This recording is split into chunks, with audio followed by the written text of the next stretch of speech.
Greetings, clubbers. Welcome to Saturday Night Star Trek. And also, the timing's getting better. Thank you so much for being here, my dear friends. They're starting to pile in. Oh my goodness. Dun, dun, dun, Fantastic. dun. Yes. Welcome everyone. And of course, a big, everyone, please, a big round of applause for my wonderful first officer, the amazing Commander RM Briggs. I love Thank you. you for being here. Love you. I love you so much. And you don't have to cheer for me. You know who you need to cheer for? Our fearless leader, our captain, our friend, the person who created this marvelous space to build this community. I doff my cap and salute my captain. And I know it's unprofessional. And don't throw me in the brig, but I'm going to throw millions of kisses at you as well. Mwah, mwah, mwah. Never heard of him. I don't even know who you're talking about. Hey, everyone. Oh, man, what a great crowd piling in. I can't believe it, but I love seeing you guys here. Just fantastic, really, man. Really. Let's see here. We'll start saying our hellos in just a second here. But when we get a few more people popping in, I like to write the names down, as you all well know. I'll start with a show note because it's a somber note that I want to get out of the way because we have a lot of fun tonight. But man, 2 weeks in a row. Again, I know a lot of you tonight. Some of you are comics fans, also. Some are not. But comics, as you know, is a big thing with me as well. This is important to me in Star Trek. Yeah. And comics last week lost just a giant in the field in all of comics history, the great Neil Adams. And today, this is one we knew was coming a little bit. We've known for a little while that was coming. We just did not know when, but that doesn't lessen the blow anymore.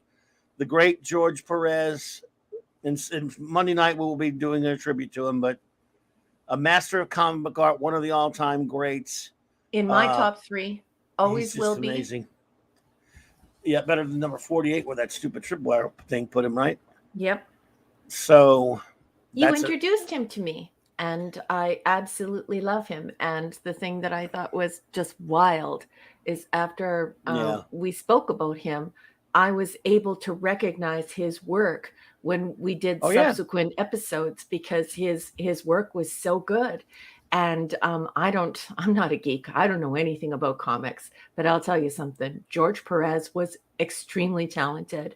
And for that reason, he will always be in my top three after learning from all these geeks, all these masters who really know the difference. George, you are so talented. Thank you for everything that you gave us. Thank you for your contribution to pop culture and to art and just... Look at your face. What a sweetheart of a man you are. You are going to be missed. George, well, and we'll definitely do the proper tribute to you Monday night. Thanks for all you did, Mr. George Perez. All that wonderful art of yours. And wow, we'll do a tribute, but it'll never be enough. So way too young. It's very upsetting. And I want to thank our good buddy JT Kirk for the $5 super chat. You were too kind. He says, here's some gas money for the club money. We're going to need it tonight. I don't know. I'm not so sure. Also, hail to number one chief engineer and comms officer. Love this community. Thank you so much, JT Kirk, buddy. Appreciate you. JT Kirk, I hope you were able to pick up a copy of Jason Shimmer. It is my new release.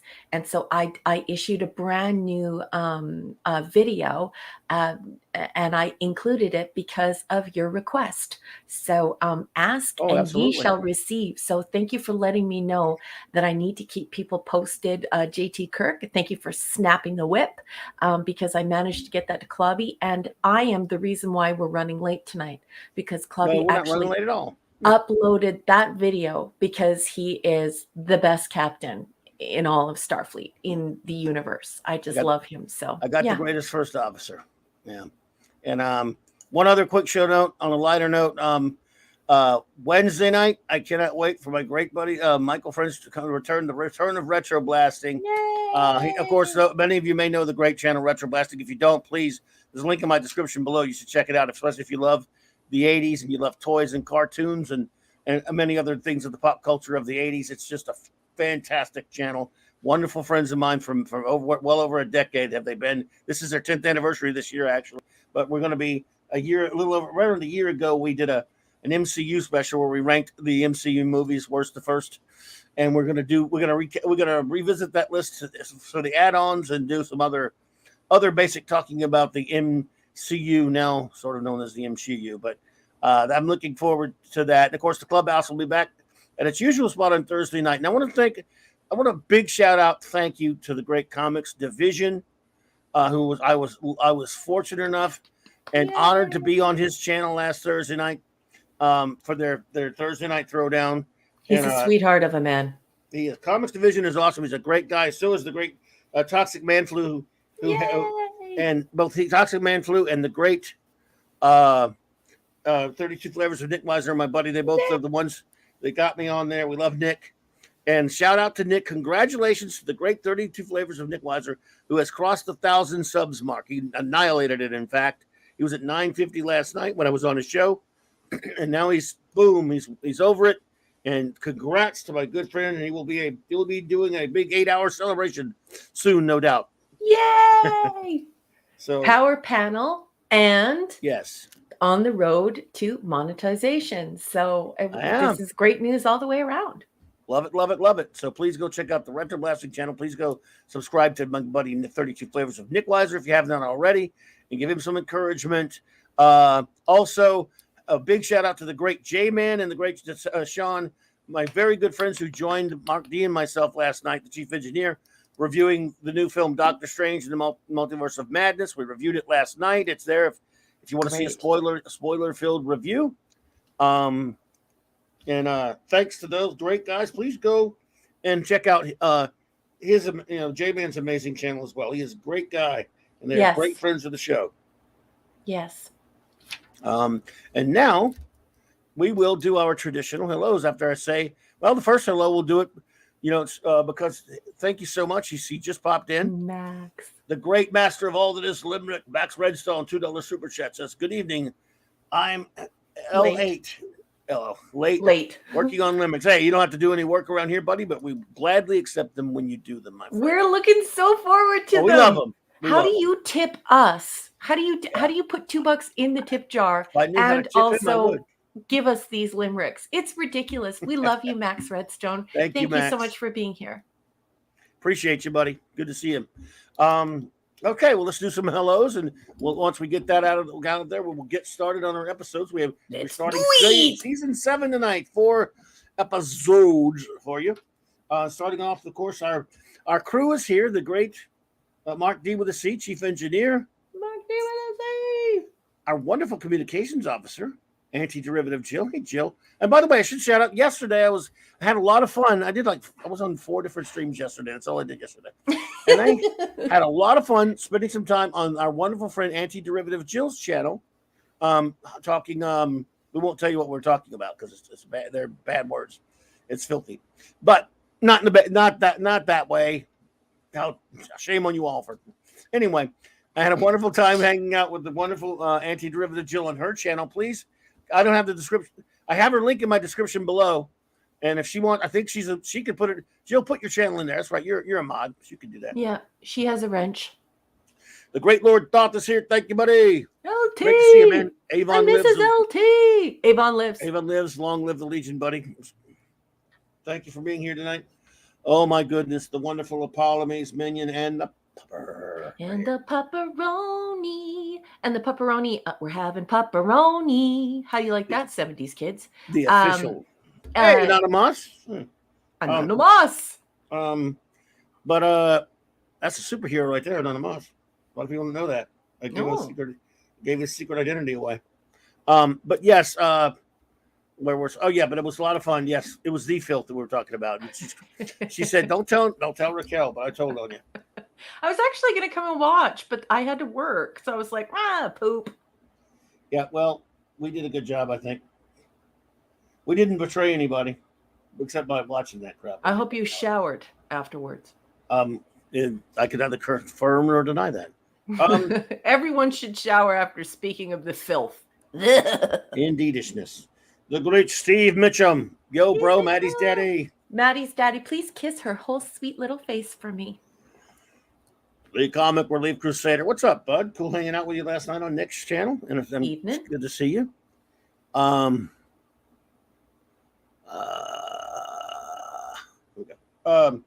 J-Man Buddy. Again, great hanging out with you last night, buddy. It was fun. Well, you know, we'll get laughed at because we're the only ones that sort of like that movie, but well, you really liked it, so be proud. So, the Woke Breaker. Hello, Woke Breaker. Thank you for being here. Good to see you. Break the woke, buddy. Break the woke all day long. Phantom Outsider, buddy. Phantom Outsider. No, Phantom Outsider was a big man. Oh, I already did that. Raymond Feliciano. Hello, Raymond. King Dolphin TV. Check it out. And the wonderful Sandra Feliciano is also here. The romantic renters have arrived. Hey, Sandra. Shooter 8323. Hello there. Hello. Pew, pew, pew, pew. And they call him Scuba Pete is here. Scuba Pete and Leslie and family. I love you. Good to see you, bud. The great Super One himself, Kal-El 48, buddy. The real soup, Stephen M. Well, hello there, Scotty R37. Good to see you, my friend. Thank you for being here. Hey, Scotty. The man of iron himself, D. Bud Martin, brother. What's up? How are you, sweetheart? Are you feeling better? I hope you are. I've been thinking of you, and I hope you're on the mend. And I'm sending you a soft hug and a little smooch for your cheek. Feel good, buddy. Hope you're feeling better. Mr. Angel, shout out to you, Chef, and all the wonderful people at that hospital if you were there or wherever you are. But it is great to see you here, my friend. I hope you were doing well, and I hope you were all of your wonderful people over there on that staff are doing well. Shout out to you all from the States and the Canada States. Yes, and Canada. From the North Americans in general. It's so just all of North America. And please, if the nurses are playing this podcast on the ward, and they have done before, please take very good care of our chef. We love Mr. Angel. Yes, he's a very important part of our community. And I just want to thank you for taking such great care of him. When he's able to come in and he's in great spirits and he's feeling well, we all feel so happy because he's very dear to us. So shout out to the whole ward, to the whole hospital, to the nurses, to the doctors, and our great friend. Yes, Scotty, I hereby W the Canada States just for the hell of it. Roll with it, baby. Roll with it. Let's see here. The Catman, a.k.a. Dee Dee Myers. I hope you... Catman, Lou. Hope you and the family and your lovely wife are doing well, my friend. Thank you for being here. Tell her I said hello. Indeed, indeed. The great enigmatic drop bear. What is up, AD? Erudite Bear. He's going to drop the mic tonight. You can be sure of it tonight. He's not streaming to them tonight, says Mr. Angel, but he will convey the greetings. Excellent, okay. Mr. Angel. Appreciate it, buddy. The master of all that is the Canadian wrench, the great Chris Persia. Sending bazillions of kisses for your face. Our great friend JT Kirk. Hey, buddy. JT Kirk. Kit Kat Catastrophe. Hey there. Kit! So good to see you. Pop Culture Curator. Hello. Hello, Pop.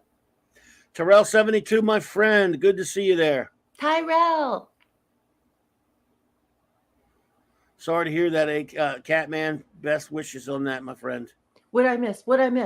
Yeah, you see. He put, oh, no, not good. You find it right there. Hang in there, my friend, is all I can say. We're best vibes and wishes to you and yours, whatever's going on there, my friend. For sure. Wolfie, what's up, buddy? Great Wolfie, man. Hey, Michael Beacom, what is up, my friend? Good to see you. I love Hello, that, Michael. Be seeing you. Be seeing you. Eric Carroll, hello. Good to see you there, my friend. Hi, Eric. Fine Irishman. Our wonderful friend, the Anaximanda is here. Nirot, Anaximanda. So anyone else who pops in, I will definitely write them down. I think we're caught up for the moment. We're going to get on the road here, and we'll do that quickly by just giving the slight recap of what we do for anyone just joining us. And if you're out there listening on the on a replay, thank you so much. We don't thank you enough, and we don't do it enough to where I think to where I remember to thank you. So I do thank you if you're out there listening on a replay. We really appreciate that very much. Yeah. It's very nice of you to do so. And hey, live long and prosper to you who are doing that. What we do here is simple. If you are here for the first time, we're reviewing all of real Star Trek. That is, of course, 66-05. The 735 Club, as my brilliant first officer has so dubbed it, because there are 735 installments when you break them all down into installments, all the series and films. We first reviewed the original series, followed by the animated series, followed by the original crew films, and now we have reviewed the first 6 seasons of Star Trek The Next Generation. And we are tonight proceeding at warp speed to review the 7th and final season. We reviewed its first episode last week because it was tagged on to a cliffhanger. Now we're starting anew with 4 episodes tonight, as we usually do until we get to the end of a season. So we will review 4 tonight, and I will turn it over to my first officer now for her to explain what she uses as her source for our info for our reviews. Take it away, number 1. Yeah, so if you're joining us in the chat and you can see the image that the captain has put up on the screen, it's an image of a book called Star Trek 365: The Next Generation. It's written by a woman named Paula M. Block. She is a prolific writer for Star Trek, and she has permission to do her books. She does these original source interviews, and she gets a little bit of her of help for her book from her husband, Terry J. Erdman. Now, he's a writer in his own right, and sometimes he is the chief writer. But on this one, she's the chief writer. And of course, this book received the blessing of Ronald D. Moore. He wrote an introduction, but it's self-evident that it received the blessing of everyone involved with TNG because of all of the original source material. So you're talking production notes, things, rumors corrected or rumors confirmed, factoids or, admonished, and facts reinforced, and all of these wonderful interviews. So the reason why I like using this book is because it offers a great summary of the episode. It's a launching off point for us. And then it gives us those behind the scenes facts. And they're pretty important in our day and age, because a lot of the stuff that's going on around Star Trek is user generated content. You go to IMDb, you go to Memory Alpha, you go to all of these sites, and it's all user generated stuff. And unfortunately, a lot of it is crap.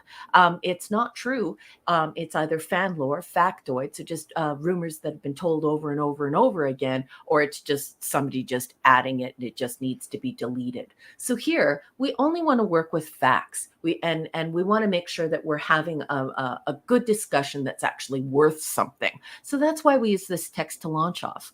And this whole idea, this whole conception came from the fact that I have been a Star Trek fan for over 45 years, and I've been watching Star Trek in every iteration in chronological order since it was technically possible to do so.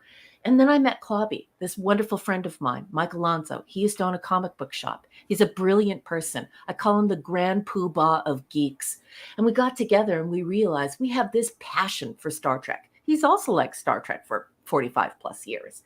And so he said, maybe we should do a podcast on this, but let's not do what everybody else does. Let's not break it down scene by scene and do these reviews. That's a yawn. Let's do something different.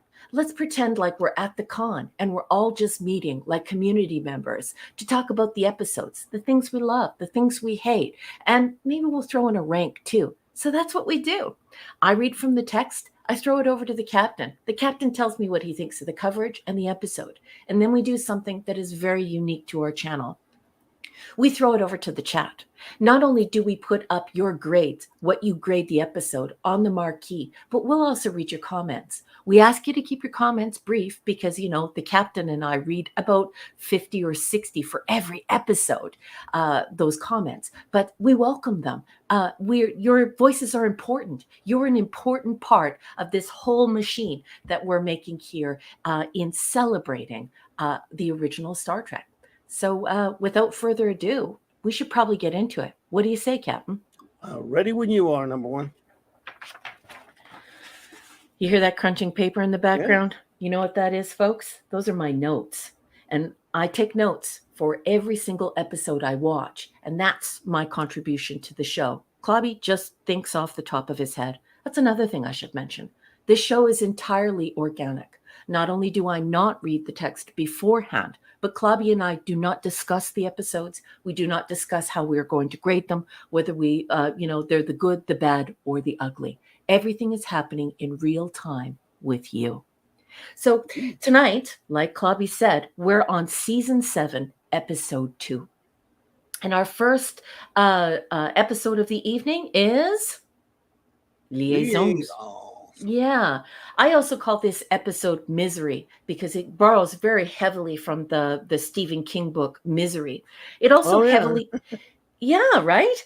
It also heavily borrows. Now, there's a discombobulated part of it because it also heavily borrows from By Any Other Name, which is season 2, episode 22 of TOS. Love it. Here, in this episode, we're going to be talking about the Iarans. But when we're talking about By Any Other Name, I want you to think of the Kelvins. I want you to think of how Kalinda explored lust. I want you to think about how Hanar explored drunkenness. And I want you to think about how Rohan explored jealousy and love. And I'm sorry, go ahead, Clobby. No, I'm just saying I was not even in my mind so never even thought about that. And hail to Pleasant Valley Picker, by the way. Hey, BC.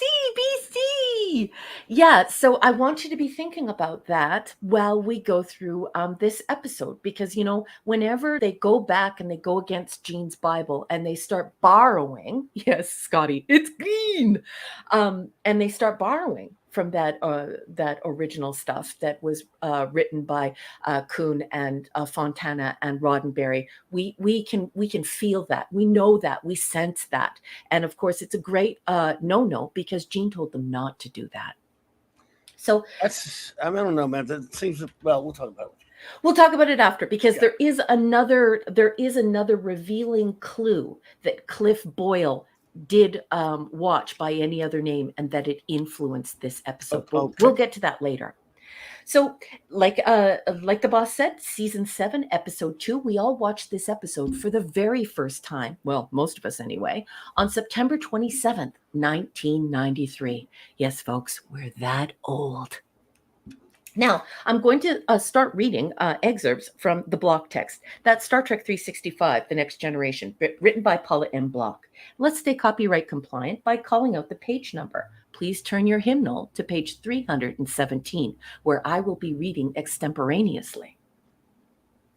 An encounter with several Iaran ambassadors creates confusion for members of the Enterprise senior staff, who are assigned to facilitate a cultural exchange.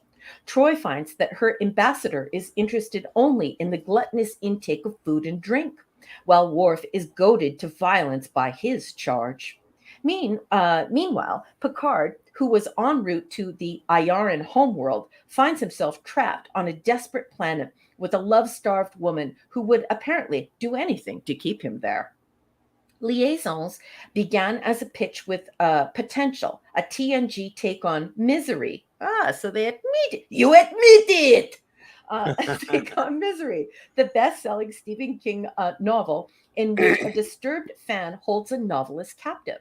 But freelance pitches seldom retain their original shape. And during the episode's difficult break session, this tale expanded into an unwieldy episode about the Iarans, a peculiar species that admits they don't know much about history of the Federation or biology. They procreate through post-cellular compounding, pleasure via an overabundance of tasty desserts, antagonism. Apparently, the Iarans don't have tempers to lose, and especially not love, which is where the original Misery theme ultimately led. Yeah, so this is the cause of this discombobulation. We have this By Any Other Name influence, and then we have this Misery influence. And it's quite a shame because there was a lot of potential here. However, I digress. Hey, Mazurus, good to see you. Mazurus! Brannon Braga did the polish on the script by TNG interns Gian or Jeannie, depending upon how you want to pronounce it, Kerrigan Fauci. and Lisa Rich. And he attempted to lighten it up with subplots about Byleth, the obnoxious Klingon baiting ambassador, and RAQUEL, the ambassador who can eat a lot more chocolate than Troy. A few years after this episode, Braga would weave similar themes into the B story of the Voyager episode, Someone to Watch Over Me. But while the revelation of what the Ayaran ambassadors were up to was interesting, most viewers found the episode somewhat lacking, particularly in comparison to the ambitious territory the writers had explored during season 6. Wow, that's the overstatement of the century. And post-episode, there were any number of unanswered questions, like if your assignment was to explore pleasure and you were paired with Troy, would sampling peach cobbler really be the most interesting way to spend your visit on the Enterprise? Yeah, that's And that is all the block text has to say about liaisons. Clobby, what did you think of the coverage, and what did you think of the episode? Well, interesting coverage there, but I'm sorry. I kind of like this episode and used to not really think much of it.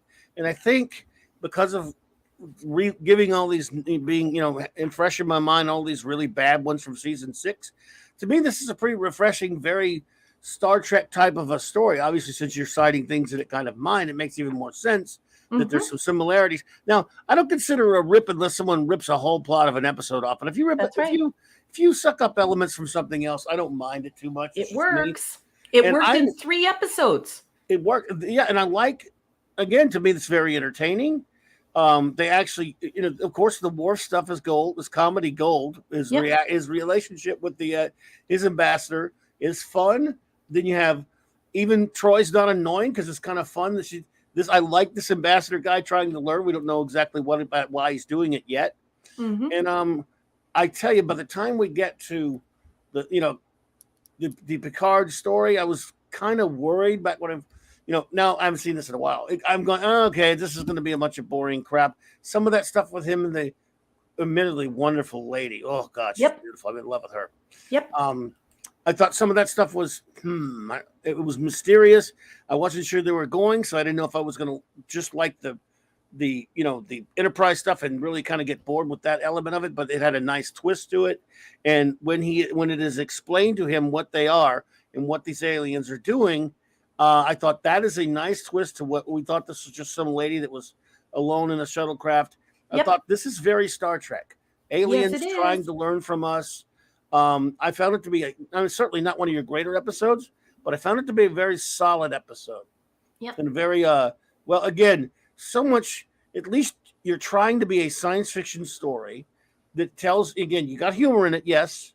But you've got a pretty solid science fiction foundation for a pretty entertaining story that comes off, again, it mixes elements. And there's another way it's kind of like, it is similar to By Any Other Name. Now that you bring it up, I never thought of it, is it has serious moments and has very lighthearted moments mixed in pretty well. It's nowhere near in the class with that episode for me because I love that episode. But I do like this one. I think this was a solid, fairly entertaining episode with a good science fiction story with some really fun character moments. Yes. I actually like the episode a little bit more than you. Usually you and I are of one mind. Oh, I really like it. Yeah. But for this one, for me, I actually put it in the category of excellence. Cool. Yeah. I love this idea of using By Any Other Name. I love what happens with Hanar and Rohan and Kalinda. I like that. That's the charming bit of By Any Other Name, where you realize you come to grips with the science fiction idea that you're the alien. And so I really enjoy that. And it really, really works. This idea really works. And it's nice to see it in Liaisons. And it's very nice to see in Someone to Watch Over Me, because this type of science fiction concept works. And I am so starved for actual science fiction at this juncture, at this point in the show, that I love it. But it's more than that. I've always liked this episode. I just have. I think it's got good mojo. Me too. And again, I haven't seen it in a good while though. And so I thought, since it'd been a while, I thought, I don't know, am I gonna and I was watching it when I was very tired one night. So, but it doesn't. That's not a commentary on the show. But I fell asleep, so I Mm-hmm. went back and watched it over again. And I'm like, and I was waiting. Oh God, I'm going to tear this one to pieces because I've forgotten a lot about it. And I watched it, thoroughly enjoyed it, and thought this is a Star Trek story. And It is. that's the highest compliment you could ever pay an episode of this show because of how schizophrenic this show is when they hit it on the nail of being a Star Trek story. Because It is. the worst episodes are not really Star Trek. That don't belong in Star Trek. It could be any other show. And Yes. their best episodes are ones that feel like a Star Trek episode. Yes, and you should mix hard science fiction with soft science fiction. You should Yes. always do that because science fiction's endeavor is the condition of being a human being who has to deal with technology and how is that technology going to impact society. If we make contact with alien species, how will that impact us? How will that impact aliens? Right. So it's this state of unknowing. It's helping us to cope with our anxiety, and it's also a mechanism of futurism. And so soft science fiction, I love writing soft science fiction. Many of you know I'm an author. I really enjoy writing soft science fiction because, my area of academia is social science and this, sociology and anthropology. And so I think soft science fiction has a very, very good, solid place beside hard science fiction. They belong together because I think it brings to bear the entire idea of what science fiction does for us. So I love this. This is a great bit of soft science fiction for me. Excellent. Yeah, again, it's nice to come out of the gate, especially since I didn't like the Descent that much. For them to come out with one like this, very, very entertaining episode. A lot of, and again, I think obviously the highlights for me are Worf. His bits was just a lot of fun, but all four, segments are really good. So, Yeah. What is your ranking? Oh, wait, you have notes. I do have notes. I'm sorry, I forgot. So you got to tell me that. That's okay, boss. I'll skip through them quick. No. Just go. Take your time. Go for it. I absolutely love these opening scenes. When you are telling a short story, this has such a great short story quality to it. It has less teleplay, this idea of you need to fit into the Hollywood script and the television breakdown of how scenes are supposed to transpire. Some real work has gone on here with Cliff Boyle. Cliff Boyle is writing a short story here, and you can tell in these opening scenes. They're endearing, they're engrossing, they make you giggle, and they could make a grown man, like a big, burly, scary lumberjack style dude, giggle because it's hysterical how uncomfortable you feel. I love the comedic elements. And one thing I will note here is you can definitely see how Seth was inspired to create the Orville through direct episodes like Liaisons. This is the same tone that he uses in the Orville. It's the same interpersonal dynamics that are just absolutely effing outstanding. And I put in my notes, this is the soft sci-fi. This is excellent soft sci-fi. And then I put some bullet notes underneath it. We have this bizarre cultural practice. We have this alien adjustment of these bizarre cultural practices. And I don't see it like Paula M. Block sees it, to isolate it and mock it. That's not it at all. It's that when another culture encounters another culture and we have this alien or bizarre adjustment, there are some things that stand out. And so addressing them is cool. I love the weird belt. This is some cool technology. We have this crazy gender necklace. So you have this play where you start to think to yourself that this is a visual representation. Nothing is physically happening to the iron. It is a projection from that necklace. So I hope one day we might have some technology like this. And I've written about it in some of my stories that are not published yet. But I just think it's a very intriguing idea to be able to alter how someone else would perceive you in public. So once again, we're seeing that futurism. this is like traveling, and you're learning by experiencing cultures immersively. And so if you've ever gone on a crazy vacation, let's say that you've never left your own hometown, but you decide that you want to go to Goa, India, and you're there and you're just, and you are the odd man out, you are the minority, and you're there to just soak it all in, the beautiful music, the gorgeous food. So I love this cultural, the immersion. And then I wrote in my notes, Picard questions the amount of arms Anna has. Now, he does this when he's speaking about the alien race that previously occupied the planet.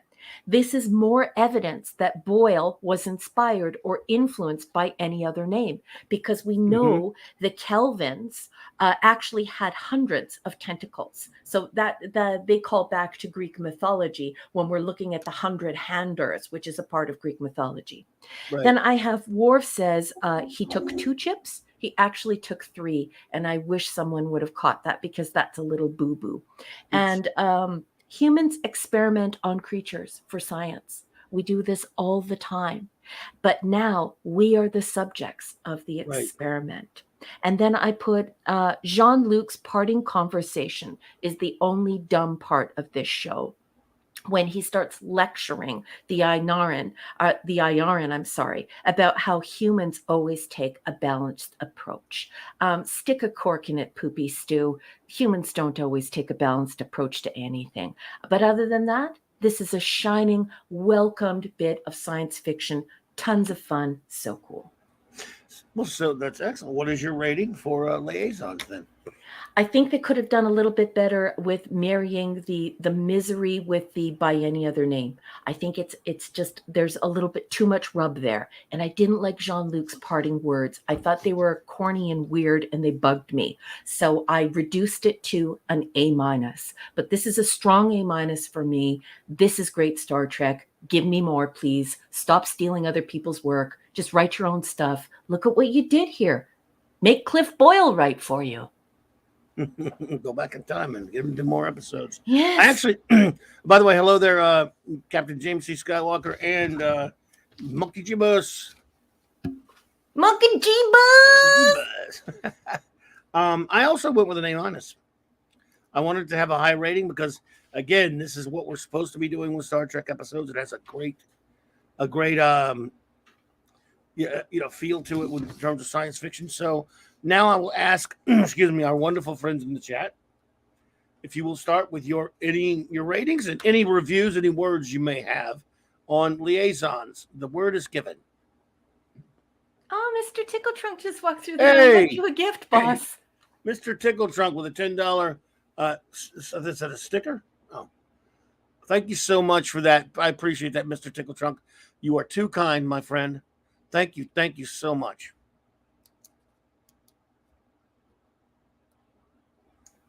Let's see here. Just getting all of the reviews starred, boss, so they're going to your starred folder. While you're doing that, I will read us a. How about everyone who is up for a Max Redstone lyric? I am. Oh! Can I do the horse shack so that we can have more Max Redstone? Of course. So here we go. Hey. All righty then. I'm just writing something down here. Okay. Max Redstone limerick on the way. Hey, Mega Cropper. Good to see you, by the way. Thank you for popping in. All right. Liaisons by Max Redstone. Iron ambassadors come by the bunch. They have Picard's ribs going crunch. Of chocolate, Troy is sick. Worf is treated like a dick. And thinks of Wesley as he throws a punch. Nice. Oh. So good. Nice one, Max. So good. Take a bow. Take a bow, baby. Take a bow. Get my coughing in order here so we can start out. Okay, first up we have our great friend, Mr. Angel, Chef. Okay. Chef says, I love this episode for the comedy in it It gave me made good chuckles, and I liked the plot. I liked the plot a lot. And for lending in for lending in other territory, landing in other territory. Okay. Anyway, better well stolen than badly written. I think good episode. Yeah, if you're gonna steal from the best, and I think, like I say, it's not like they remade an episode or something. They used some ideas and did similar things with themselves. Yeah, that's what you could do that all day long for me. JT Kirk, however, says D-. Cliboning time. Riker's expression mirrors my own. Where is Picard's dress greeting the ambassadors? Right. I don't know.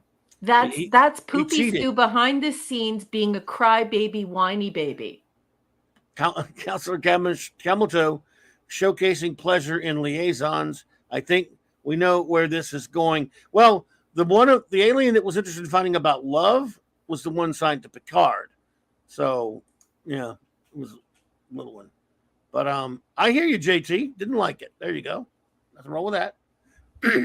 Wolfie762 says, rating B-. Boy, this Yaridian Alien of the Week shuttle is getting some serious mileage, eh? I love the A and C story, but not so much B. See? Why is the captain leaving on a shuttle? I don't know. I don't know why he is. I can't give you a good answer. Just because. I don't know. Because the aliens manipulated it to be that way so they could put him in that situation. Whether that's credible or not, I don't know, but that's exactly, that's why they did it. Hang on one second here.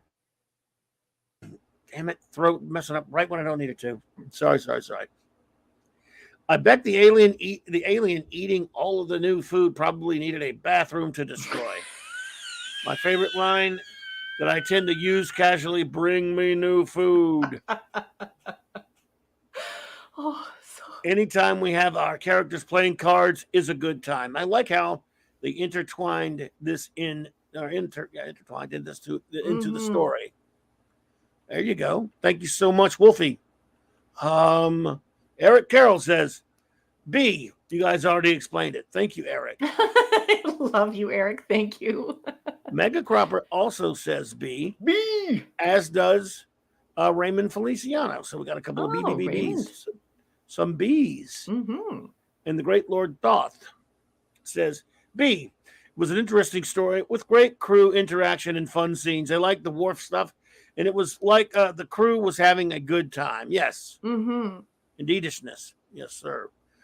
So if you would do the honors number one, we have our two great friends, both Enigmatic Drop Bear and then their wonderful friend Antiderivative Jill. Yay! So go for it. And two of the coolest nerds I've ever met, and I get to read their comments. You handle the starring on that. Well, I'll go into the other chat and handle any starring we might need. Oh, okay. So I'll go to the start tab then. Okay, great. That's a great idea. Thank you, boss.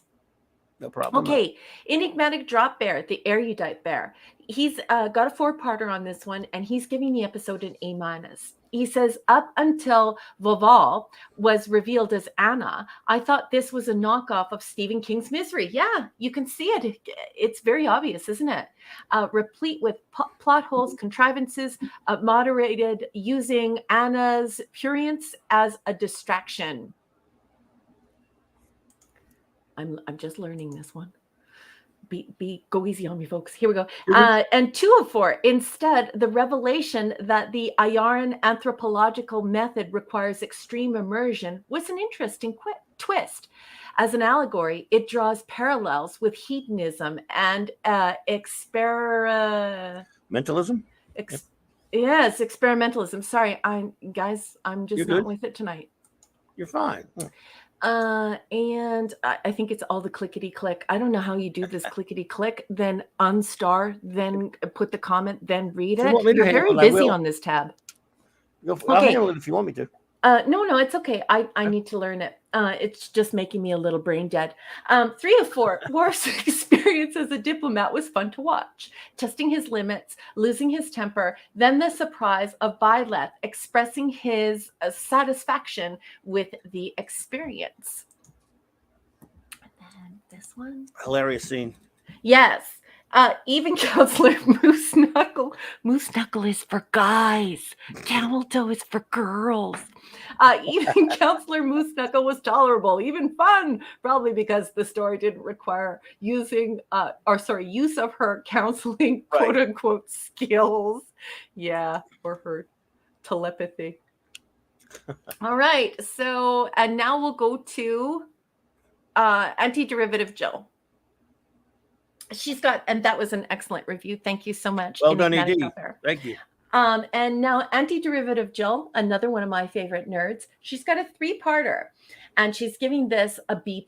This episode a B+. She says the Ayarans take an extraordinary, dramatic approach to anthropological research.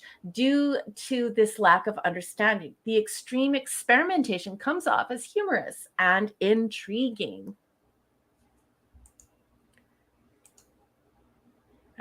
How do they not know that kidnapping Picard or manhandling that child is wrong? It makes me more curious about this culture. So many aliens are like us that such a big difference is fun. And then 3 of 3. At the crash, Picard's electrical work on the power cell and Voval's hologram disguise were great elements, but no one asks about this revolutionary technology. We'll have to wait until Voyager. Yeah, and it almost seems like that's the whole reason why they want to have this big exchange with them, and they want them to be a part of the Federation, right? They seem to have extremely interesting technology. And thank you so much for that, Jill. Well done, Jill. Thank you so much. And now we'll go over to the other tab. Sorry that I'm messing this up a little bit, guys. It's like Clobby does 50 million things behind the scenes, and I don't do any of that stuff. No. We can go back to doing it the other way. I thought that was so you can know when you need to change it when you want in that way, but it's fine. Yeah, no, that's great, honey. Sandra Feliciano says, A, a fun episode with a believable plot. Just seeing Troy not able to eat more chocolate than someone was worth it. There you go. The Catman, a.k.a. D.D. Myers, says, I give it an A-. I think or it might be a separator. I don't know, but I thought it was a pretty funny episode. Story could have been better. Gotcha. So it must have been a minus then. Pleasant Valley Picker says, don't remember it well enough to really rate it. Vaguely remember it was good. I'll take a guess and say C+. Well, as long as you be speculative there, and, it won't hold you to anything. Kal-El says, A, this episode presents an interesting story while showing facets of humanity from a unique perspective. Worf's reaction to Data's advice on how to deal with the antagonistic ambassador. By the way, I love that scene. I love how basically in his nice and android way, as he said, as Data could put it, when he was saying what a dick the guy was, basically in an android nice way, Data said, well, so are you. You are also a dick, Mr. Worf. Kobe went to him. Yeah. I love it. Was priceless, and the homage to Misery fit in well with the story the episode was trying to tell. Overall, this episode was a wonderful example of what Star Trek should be. Agreed. Be different, be interesting, and don't try not to be annoying like you've been so much lately. Yeah, and instead of murder mystery and drama and all this other stuff, just do some soft science fiction and do some hard science fiction. Give us that nice mix in there. There is no need to go overboard and do Murder, She Wrote or Oscar Wilde or Charles Dickens, even though the Charles Dickens episode did work, but that's just because Charles Dickens is Charles Dickens, right? Indeedishness. Amanda Bear says, I give it a C+. Not a very memorable episode for me, but it was decent overall and not as bad as many. Well, I hear you there for sure, my friend. Phantom Outsider says, B. Worf has the exact correct way to deal with ambassadors. Swift kick in the arse, causing their brain back up into their heads. The Decker unit double fail. Wasn't he the guy that wouldn't let the captain go on away missions? Yeah, that went out the window quick, though. Plus, Yeah. Decker misses out on romancing alien lady, which Yes. was his primary function. Data brutal honesty to Worf. You wonder how they decided who was assigned to what. Mm. Yes. It would have been interesting in the final act if the lady ambassador studied alien mating rituals. Words was an aggression coach. Words was an aggression coach. And the eater was a master chef in the culture, as he'd have hang on, or I should say, I guess, appreciation for different cuisines. Also, useless is Riker, and how useless is Starfleet protocols and letting alien creatures heads up on contact. He can. How can they have concepts we don't understand? I mean, how can they have contacts? I guess that's the whole Star Trek thing, isn't it? Things we don't understand. Shouldn't all the years of experience in contact Starfleet has that they've been able to break these concepts done to be understood by alien cultures? Starfleet protocols strike again. I'm not really, but thank you. I appreciate that. I'm not really sure I quite follow you. Catman says, story is an A-. Thank you. You had asked him if he was just separating his grade from the sentence, so I just wanted you to know that he clarified it's an A-. Gotcha. Thank you for that, Dee Dee. And he didn't want to drop their ads. Oh dear, my ignorance of Canadian slang is revealed. I thought camel toe and moose knuckle were the same. Same here. I didn't know either. I love Aussie. The great Max Redstone says, B, I haven't watched this episode in quite a while. However, I remember enjoying the humor of Troy and Worf's reactions as well as the novel approach to first contact. Boss man, I beg your pardon. Just a quick pause. Keely Chow's walked into the room and she's called a sporking raid. So Scotty sent everyone over here. So I just want to doff my cap to our great friend Scotty. Love you, Scotty. Thank you. And hello, Keely Chow. Oh, Keely Chow, Roll Tide. Max Redstone also continues. My biggest issues flow from the similarity to Misery and the third season episode Allegiance. Picard must suffer. They should have done more of this theme. It works so well with O'Brien in DS9. And DS9, sorry. And he has an addendum. Joe, did I say she instead of he? I tell you, I'm brain dead tonight. I also can't even read. I actually know you're a dude. I don't know what's wrong with. I'm tired. Maybe I need another cup of tea. I apologize, Keely. That just take out your agonizer. I'll take it. You need M&Ms. Eat a Snickers or whatever. Eat a Snickers. Max Redstone says, addendum, deleted scene. Troy becomes Mr. What the hell? Creos. Hey, what's that word? Creosote? Creosote? Yeah, isn't that the Mr. Creosote from Monty Python. Oh my God. Yeah, the big guy at the beginning of Monty Python, Meaning of Life. Yes, I always forget his name. She is played by Terry Jones. She is the only one. She is only saved by the fact that they don't have any wafer thin men in the 24th century. You had to bring that image in my head. That guy. They keep the messages and they keep the letters very colorful. They're drawing on all different types of language, all different types of television shows, all different types of vocabulary. It's crazy. Is this a review, Targ Knuckle? No, I just thought it was extremely hysterical, so I had to put it up there because instead of moose knuckle or camel toe, he said Targ Knuckle, which I thought was pretty funny. Okie dokie. Sorry about that. No. You're good. Let's see. And I think that's we got. Are we missing? Oh, we got. I'm waiting for Mark D with the C's third to come up. Okay, gotcha. I'm so sorry, Keely. I'm so sorry, Keely. Here we go. The great Mark D with the C, Chief Engineer, says, B, some great Worf scenes in this episode. I think he would look good in a dress too. The story loses some steam with Picard and Anna. Yeah, but she's so damn cute, dude. Jesus. I love her. I'm sorry. She's a hot redhead. Come on, man. You knew something was off immediately when she said she loved Patty stew.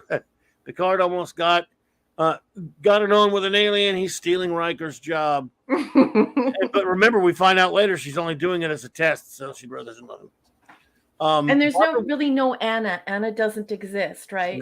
No. It's kind of like Oculus. It's Barbara Williams was born in Vancouver Island, BC, the daughter of Simone and Jack Williams, a tugboat skipper and logger. She is the widow of a social and political activist, Tom Hayden. Wait a minute. I did not know that. She married Tom Hayden? I used to have respect for her. Oh, my God. I don't know who any of these people are. That's Jane Fonda's ex-husband. She married him, too? Oh. Tom Hayden was a political jagoff in California. Wasn't he the governor or mayor of Los Angeles or one of those? I don't know what he was. I don't know. I'm just a Canadian. Right. But he was famous for marrying, I think, Jane Fonda and now obviously this lady. Anyway, oh, well, she's Hollywood. What are you going to do? It's ruined now for me. And Narod Anaximanda says, a dress or a scant? Well, no. Worf originally prompts him with dress, which is why he doesn't say scant, because they're talking about formal ambassador attire. Anyway, your agonizer, please, Chief Engineer. Chief Engineer, report to the agony booth.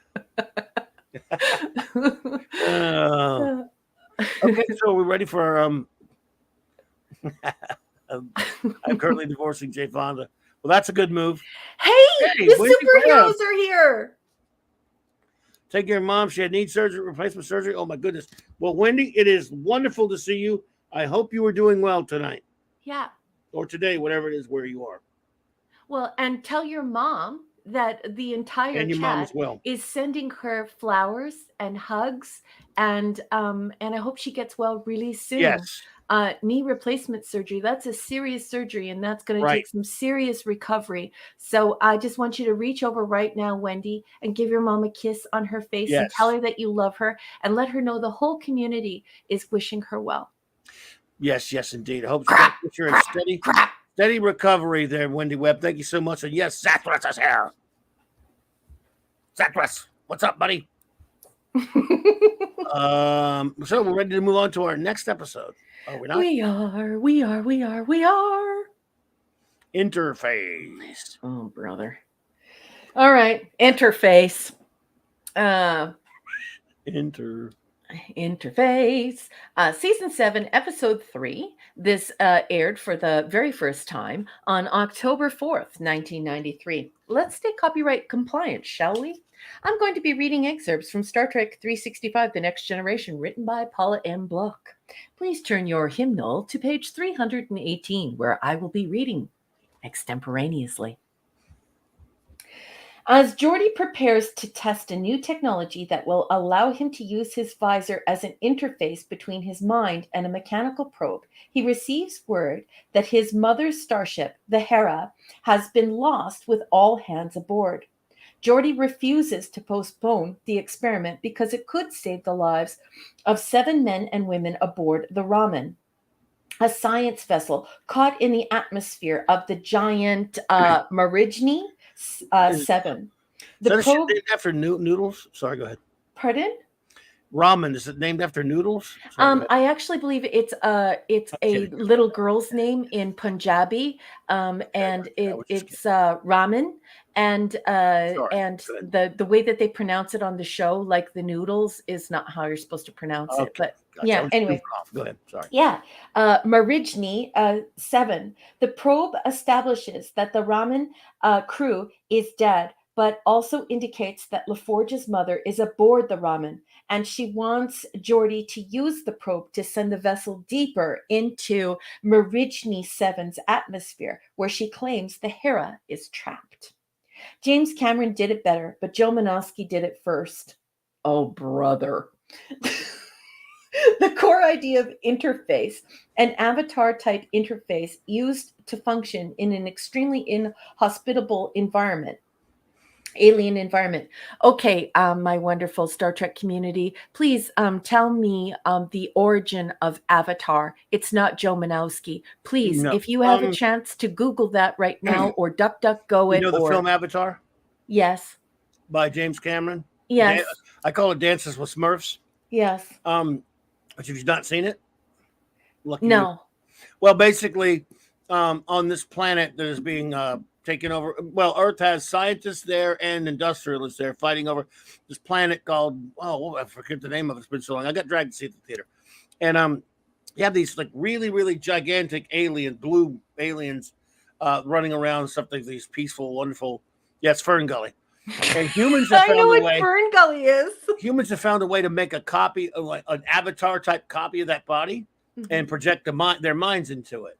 And that's basically the basic premise of the show. Some of them do that and eventually fall in love with the lovely, wonderful Fern Gully aliens. You know, it's pretty much Dances with Wolves, but it's science. Yeah, but and I think it sucks. Paula I hate M. Block is claiming that Joe Menosky came up with the core idea of interface. I would know about that, but he probably did. He did do it before Cameron, though. He did do it before James Cameron, obviously, since this episode predates it by 20 years or whatever. The editor in me is now asking my fact checkers to please go and check and see the origin of Avatar ideas. Certainly, it cannot be Joe Menosky. Please don't let it be. Yeah, I mean, no, it's probably just that he did. She's probably being humorous that he did it before the movie. Here we go. I love you, Stephen. Avatar is a concept within Hinduism that in Sanskrit literally means descent. Love you. I hate the movie, but I think she's just doing it to be humorous because this came out way before the movie. Okay, I will accept that answer. But sometimes we know that she's full of poo-poo, so you have to be careful. Yeah. An avatar type interface used to function in an extremely inhospitable environment was something I wanted to do for a very long time, Minosky says. After I left TNG to go and live in Europe, my colleagues very generously allowed me to continue to contribute an inconvenience for them because this was pre-internet, so they had to deal with faxes and FedEx. The staff gave me the Geordie's mom idea as a character subplot, but I never really found a way to make that a combination work, he adds with a sigh. There was some creative burnout during the last season, admits Ron Moore. Oh, you think? You were big borrowing and stealing every idea you could from everyone. Anyway, there was all this attention being paid to Generations and DS9, so we'd start doing things like, well, we haven't talked about Geordie's mother. Bring in Geordie's mother. What about Worf's brother? The relatives were coming out of the closet because we were looking for things to do with people. Nevertheless, the Geordie's mom idea did make an interesting party happy, although he felt it didn't go far enough. We just touched the tip of the iceberg where Geordie's background is concerned, LeVar Burton notes. I wish we'd gotten deeper into his relationship with those parents. Geordie's mom, played by Madge Sinclair, the great Madge Sinclair, one of the first women of color who was a captain in Starfleet. Anyways, the first. Huh? Well, we had. No, I mean, I'm talking about the actress. She played them both. Yeah. And his father, played by Ben Vereen, were high-powered overachievers in Starfleet, as was their son. He was born blind. That's very important. That's also in my notes. I'm going to talk about that later. He was born blind. And due to the stature of his parents, he was able to be one of the first recipients of this phenomenal technology that allowed him to see. In spite of his physical challenge, Geordie was able to go through Starfleet Academy and to excel, becoming a high-ranking officer on a Federation flagship. It's a great story. I wish we'd had an opportunity to really explore it. The actor did get the opportunity to experience a kind of family reunion on set. Like LeVar, Sinclair and Vereen had played significant roles in the seminal 1977 television epic Roots, with Sinclair playing the wife of Burton's character as an adult. John Amos played the older Kunta Kinte, and Vereen, his character's grandson, although they didn't share any scenes in the miniseries. Sinclair did, however, play Burton's mother in 3 different television movies. And I'm sorry for how weird that sounded as I read it, but there was a great deal of parenthetical put in there rather than just straight text. And that is all the block text has to say about interface. Bossman, what did you think of the coverage and what did you think of the episode? Interesting coverage, of course. Yeah, the episode never really did a whole lot for me. I mean, look again, seeing some of those clunkers we were seeing in season 6. At least they were trying to do something science fictionist. I just thought it was a very, just it's kind of contrived bringing his parents into this story to be perfect. I mean, I would have no problem doing a story with his parents, but it's not really a story with his parents. It drives the story a little bit, him looking for his mother, but you have this far reach of him. I know again, part of me likes the interesting idea of these aliens that end up contacting him and using his mother, digging into his mind, using his mother. I'm kind of behind that concept. I think it's okay. I just don't think this episode was particularly well written or well handled. We have some bad people. Oh, please report them. Don't just get rid of them, but also report them, everyone. Report those awful, awful people. Those are bad people. So, again, I don't have a strong feeling on the episode. I don't really like the way they handled the episode in particular. Some of the ideas are interesting enough. The Avatar idea is interesting. I think they could have handled it way better. Personally, I don't not hate it, but I don't really like it much, to be perfectly honest with you. Yeah, I don't like this episode. I don't know. It's not my cup of tea. I think it's very, very, very poorly written, and I'd love to reach out and say to Scotty, where is it? I gotta put this up on the marquee, boss. I'm sorry. I don't know which is better, this or RAQUEL, Scotty says. And then, of course, Kal-El and Shooter 8323, everyone who attacked that awful, awful creepo. Love you. Thank you. Thank you so much. Well, Scotty, I would say that to me, I think RAQUEL is probably a lot worse. I think this was more of I think this one had worthy ideas and they didn't quite capitalize on them, I think, in my opinion anyway. Whereas RAQUEL was just a dumb, silly murder mystery piece of trash. Well, for me anyway. I don't think this one is, garbage. I just think the idea is not particularly well executed. In my opinion. Yeah, the writing is awful, I think, in this episode. That it's just I don't understand what Joe Menosky was doing here. I think the writing is not good. I think this was one of those times when he wrote the teleplay. So it wasn't actually written, and then like nobody wrote a short story and then turned it into a teleplay, and then we got this brilliant episode. Joe Menosky just writes, and I think he just writes the teleplay. So, and there's the thing: if you wanted to do an episode about Geordie's parents, then do that. This isn't that.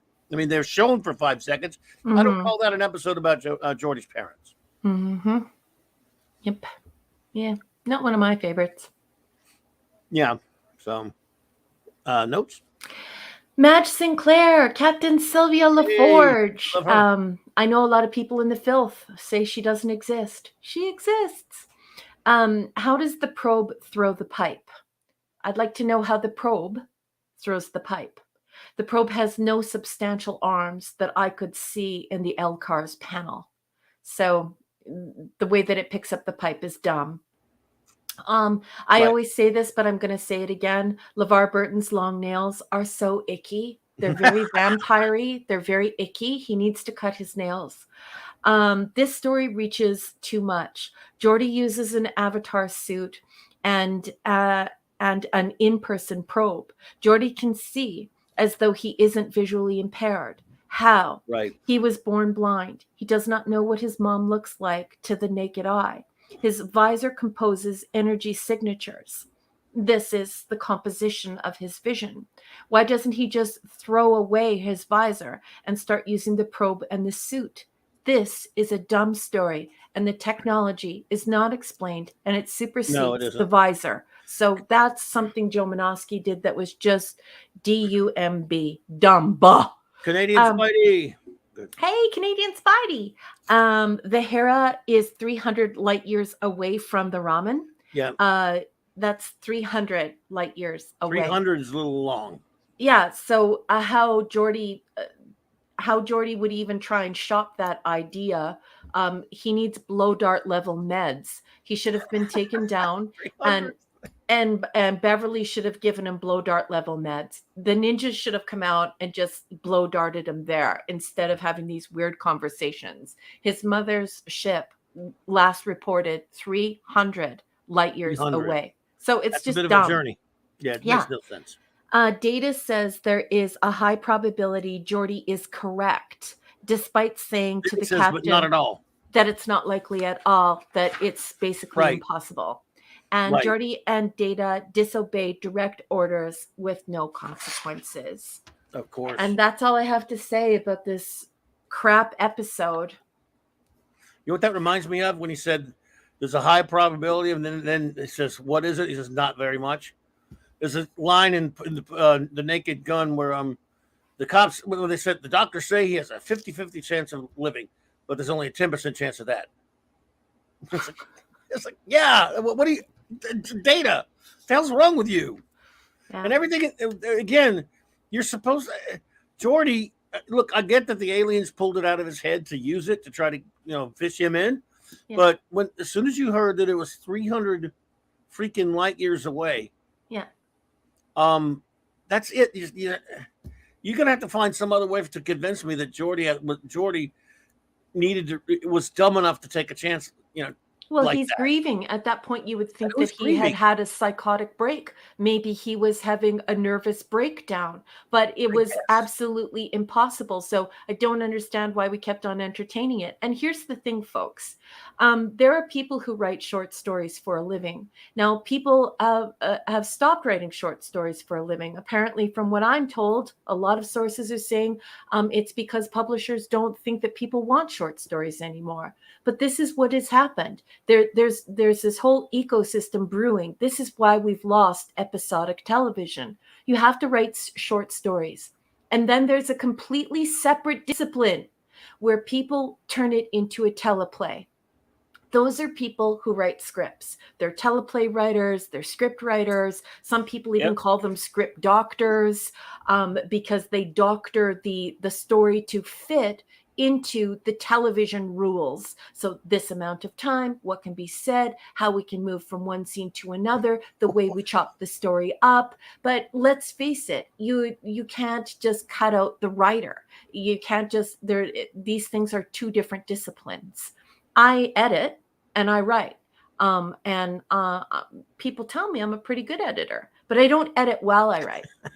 You have to keep these things separate. So I think it's hubris to think that you're just going to write something and it's going to be a teleplay and it's not going to be based on a short story somebody thought through. And that's why this has more holes than Swiss cheese. And if we want to see a return to episodic television, we're going to have to see a return to people taking on the very difficult discipline of short storytelling. Where are all the short story writers? I'm a short story writer. I don't write teleplays, though. They're all gone. They're all gone. Mark Davis puts up a quote for, I don't know if have you ever seen the film? There's no way. I'm not going to accept it even if you tell me you've seen it. I'm going to say you're making it up because there's no way you ever watched Dumb and Dumber. No, I have never watched that. Well, this is one of the fun. It's funny, but this is one of the funny lines at the end. What are the chances of a guy like you and a girl like me ending up together? She said, not good. Not good like 1 in 100. I'd say more like 1 in a million. And then he goes, so you're telling me there's a chance? That's actually a cute little line. Oh, the movie's hilarious. It's a clever movie because these idiots are so funny. But it stars two morons, so like. But they are good actors playing morons. Yes. Anyway, the Three Stooges were actually smart guys, and they were playing idiots. That is a filthy, filthy comment and hysterical. I can't put it up on the marquee, but I hope you get oodles and poodles of props in the chat. I'll take a look at it. But yes, they're not a Mexican bear. That's the problem. What Raquel was just saying, it happened to comics too.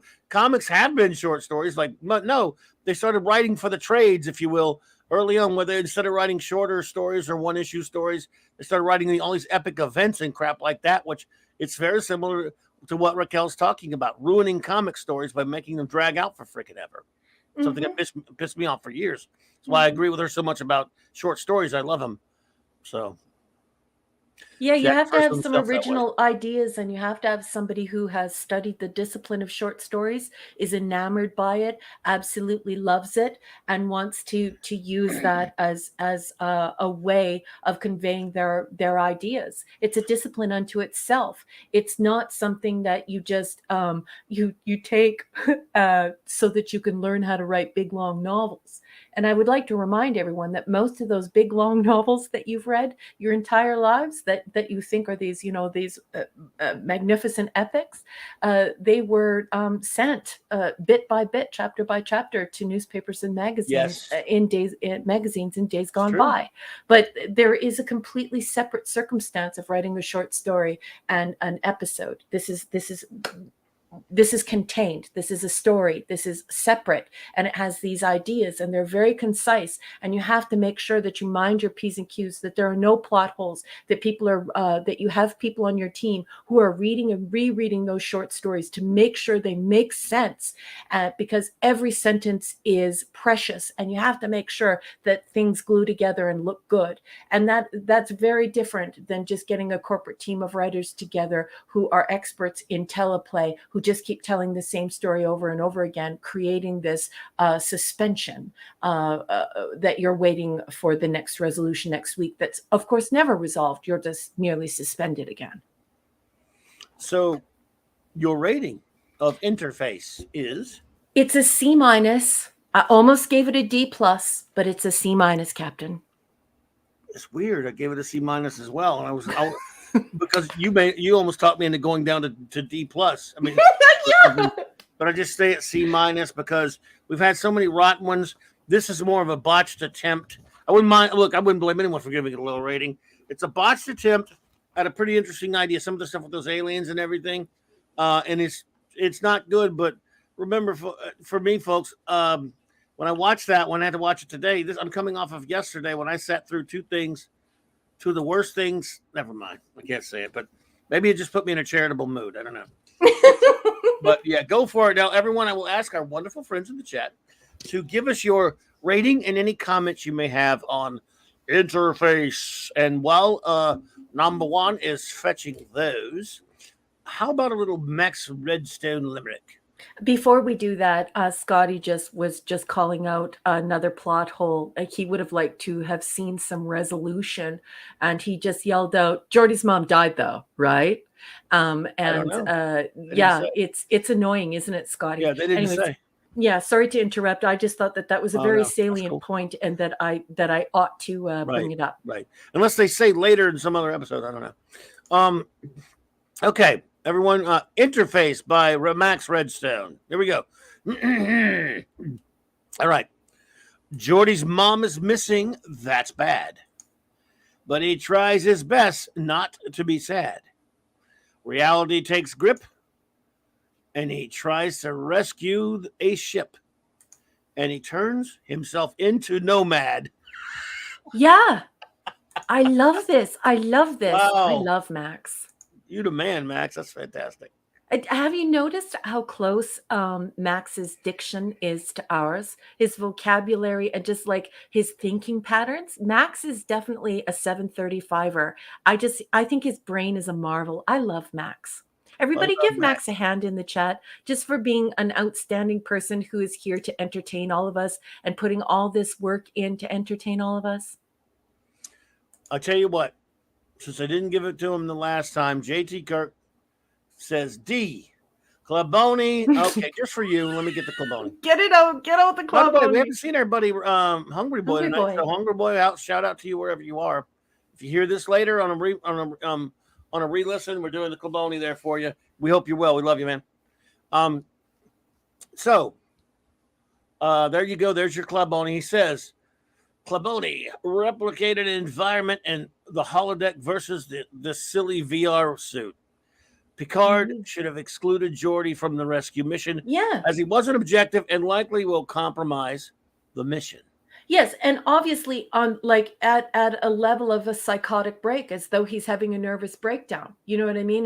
His mom could be in another universe, and he's like, "It's my mom! It's my mom! Blow dart level meds! Blow dart level meds!" Yes, indeed, and thank you, JT. We'll leave the club only up for one more of these. The great Zathras says, F minus.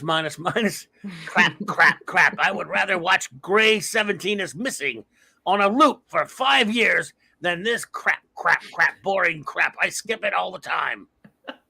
Crap. Well done, sir. Love you, Zathras. Let's see here. And to call him Scuba, Pete says B minus. I'm B microphone, sorry. Mama, can you hear me? I enjoyed the sci-fi tech in this episode, but found the dialogue clunky. Clunky. Hope it wasn't McClunky, because then we're talking about a different franchise. Eric Carroll, C minus. Any episode that even I can barely remember must not be very good. Well, that's fair enough, Eric. Eric Carroll. Oh, what a great comment. And where is Eric K? I don't know. Where is he? I miss him. I saw him at a stream somewhere yesterday or something. The great Lord Thoth says D plus. An episode that I could never really get into. It isn't really bad, but it is a terrible sci-fi story that doesn't make sense to me. A premise that falls flat. Yes, indeed. Or into a gravity well. Thank you, the great LT. I love it, LT. Good one. Cal L says, C, this episode has an interesting premise, but it wasn't executed quite properly. Mm-hmm. However, the scene where Geordi was able to say goodbye to his mother was somewhat touching. Mm-hmm. Indeed, he said he felt like he had some closure there. And the sentiment he expressed to Picard about being able to do so is completely relatable to those who have lost a parent. For that reason alone, this episode gets a C despite its many flaws. Thank you so much. Oh, great review. Indeed, sir. Thank you so much.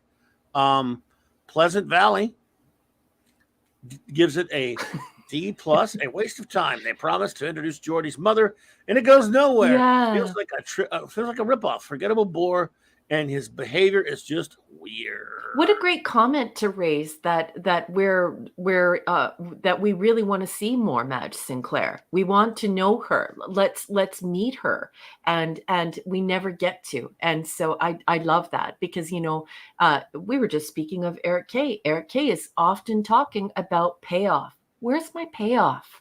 If you want my emotional and intellectual investment, where's my payoff? So lovely comments. Thank you, BC. Indeedishness. Absolutely. Thank you so much. Wendy Webb, Trauma Warrior, says D. Honestly, I usually bypass this episode when Ben's watching TNG. The plot holes are big enough to drive a bulldozer through it. Thank you so much, Wendy. Absolutely. Raymond Feliciano says C for Club Boney. The wonderful bionic Geordi trope is old. Yep. Yeah, buddy. I hear you. Hello there. Welcome, the Brandon, the anime guy. Good to see you there, buddy. Brandon says grade F. Wow, I'm glad I left the Club Boney up there.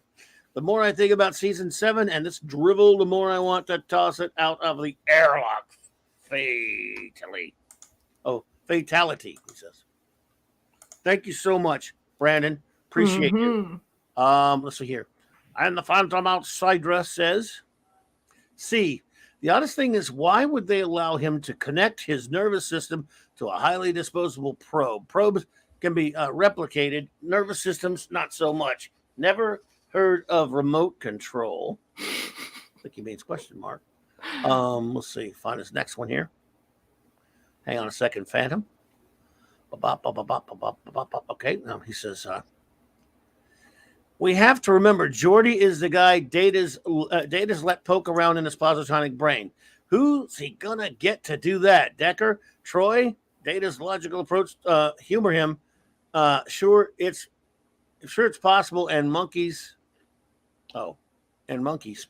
So the last one said 1 of 2, but now you're 2 of 3. So I gotta find your next one, buddy. Give me a chance. Give me a second here.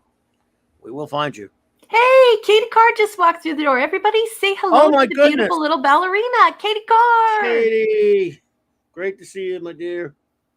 We love Katie. I hope you were doing well. Phantom, might fly out of my butt. They might. They just might. I've heard that. I've heard things about your butt that way. Ooh, ooh, ooh, ooh. Wolfie Mega just put Cropper something up that says, was totally nerdy. Oh, I Mega Cropper, started. Mega Cropper says C. Thank you so much. Thank you, Mega Cropper. What do we got now? What'd you say? Wolfie? Nothing. Wolfie put up something nerdy. I like when people go to the nerd place. Takes 214 days to go 300 light years at warp 8. Yeah, I thought it would be longer. I would have too. So yeah, that's love you, Wolfie. Love it when you bring the nerd. Oh, I love that stuff. Yeah. You're not, and Max Amanda Bear says, I give it a C minus. It's not very memorable, and it's kind of lame. They should have made the episode about Data's outrageous aunt morning soon, yeah, which would just be Brent in a dress made up and glasses. You mean like at the saloon in the holodeck? Oh God, yes, pretty much. Saloon slut. Saloon slut soon. Max Redstone says C. A less worse rating because I like Ben Vereen and Madge Sinclair. Yes, I hear you there. Aside from that, this episode would have been an if. I think he means F. Would have been better if. Would have been better if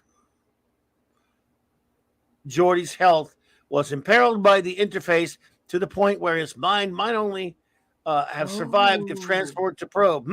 Yes, yeah. Geordi Nomad. I am Nomad. Yep. My chief engineer of the probe. Yep. That'd have been something. That's a very cool idea. Well done, sir. Wolfie says, rating C minus, the interface itself is a pretty neat idea, but this drags on a bit. Sorry. Borg Geordi. Yes. I wonder how many times they use this ceiling storage set.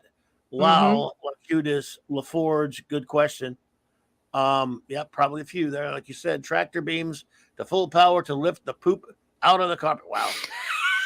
We're getting some use out of the Claboni tonight, folks. I'm telling you. We are. Gonna have to hose it off when we're done. Sandra says C. No originality. Why did Geordi think his mom was there? You don't let someone with a personal stake take point on a mission or a sortie. That's exactly right. Yeah. Well done as always, Sandra. And now I will turn it over to our wonderful first officer. And to do the honors, because we have our good friends, the wonderful enigmatic drop bear and the wonderful anti-derivative Gillard communications officer. Go for it, number one, and I shall take over the chat. Okay, you go to the other tab. Now I'm on the start tab, and let's hope that I don't blow it. You're doing great. Here we go, folks. Enigmatic drop bear, the erudite bear, one of my favorite bears. He's got a 5-parter. He's giving this one a D+. He says, this story was confused and uneven, typified by mischaracterizations, contradictions, inconsistency, and fantastical elements. 2 of 5. The confusion stems from using Geordi to tie together the separate mysteries of the 2 different vessels. Yes, I totally agree, enigmatic drop bear. In doing so, they created a dichotomy of engineering sensibilities and grief. Yeah, it's an odd combination, isn't it? 3 of 5.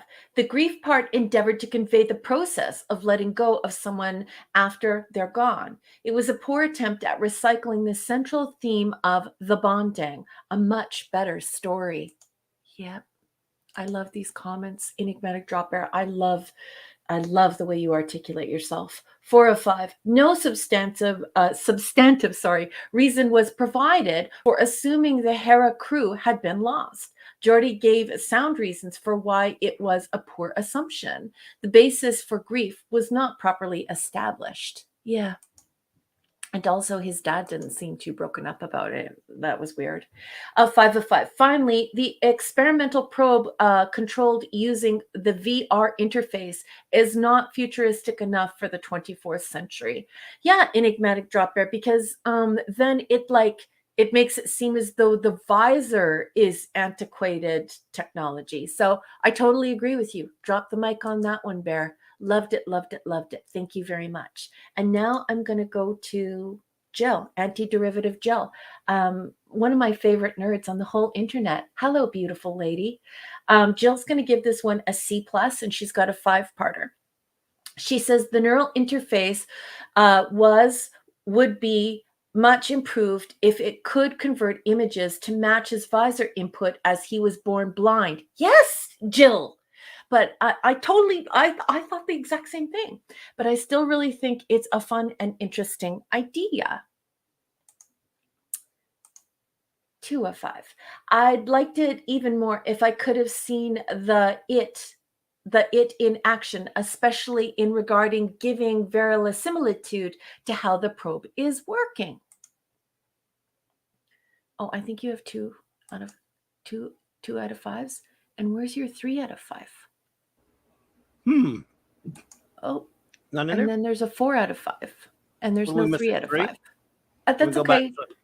It looked like there were 2, so I unstarred them, and now I just have a 4 of 5. So you need 3, right? Well, let's see if it lines up. Let me see if I can find 3.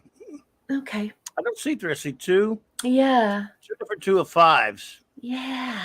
Crap. Okay, let me go on to 4 of 5, and Jill will clear it up after.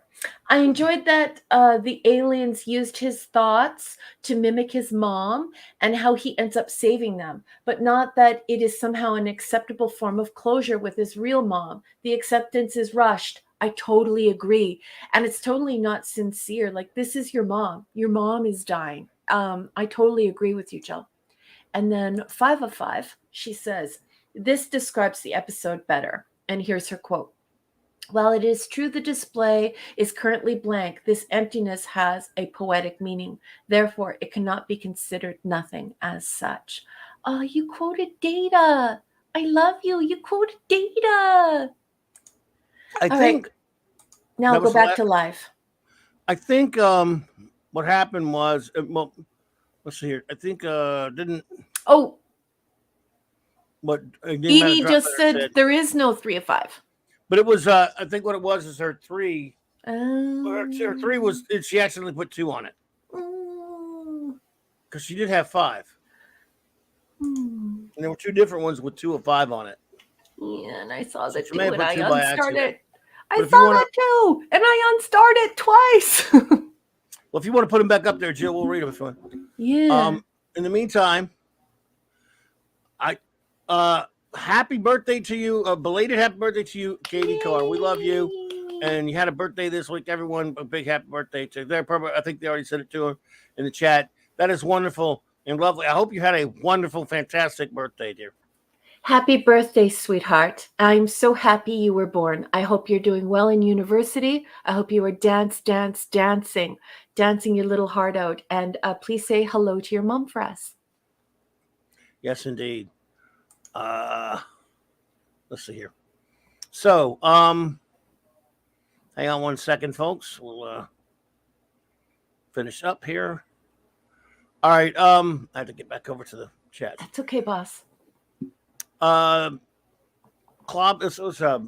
says, Clobby, I agree with all you said on the episode. Well, thank you very much. I appreciate you that. Thank you, Catman. And Michael Beacom, I thought you had some reviews up earlier. Said, read short stories currently. Some of the best writers work at advertising where they have to create entire narratives of 30 or 60 seconds. There you go, Michael. That's what I've been doing for the last 7 months, working in advertising. I've had to. Work is so it's so scarce that I've had to, but I'm having a great time, and I'm highly valued, and it has meant a lot to me. So very insightful comment. The great Chief Engineer Mark do with this. He says C-. Geordi doesn't quite cut it as Iron Man. In the 24th century, you would think this tech would be common, or R2D2 could be sent to do this type of work. Yep. You really would think so. Agreed. It's a botched attempt. We need to learn more about Geordi's mom and the USS Hera to be more sympathetic to her plight. No one finds Captain LaForge, or at least show she dies a hero. Yeah, well, I don't know if they ever even address it later. They probably don't, so we don't know. Maybe she comes back. Who knows? We'll never know. There was no payoff, just a depressing story. Yeah. At least we get a nice moment, with Geordi and Picard.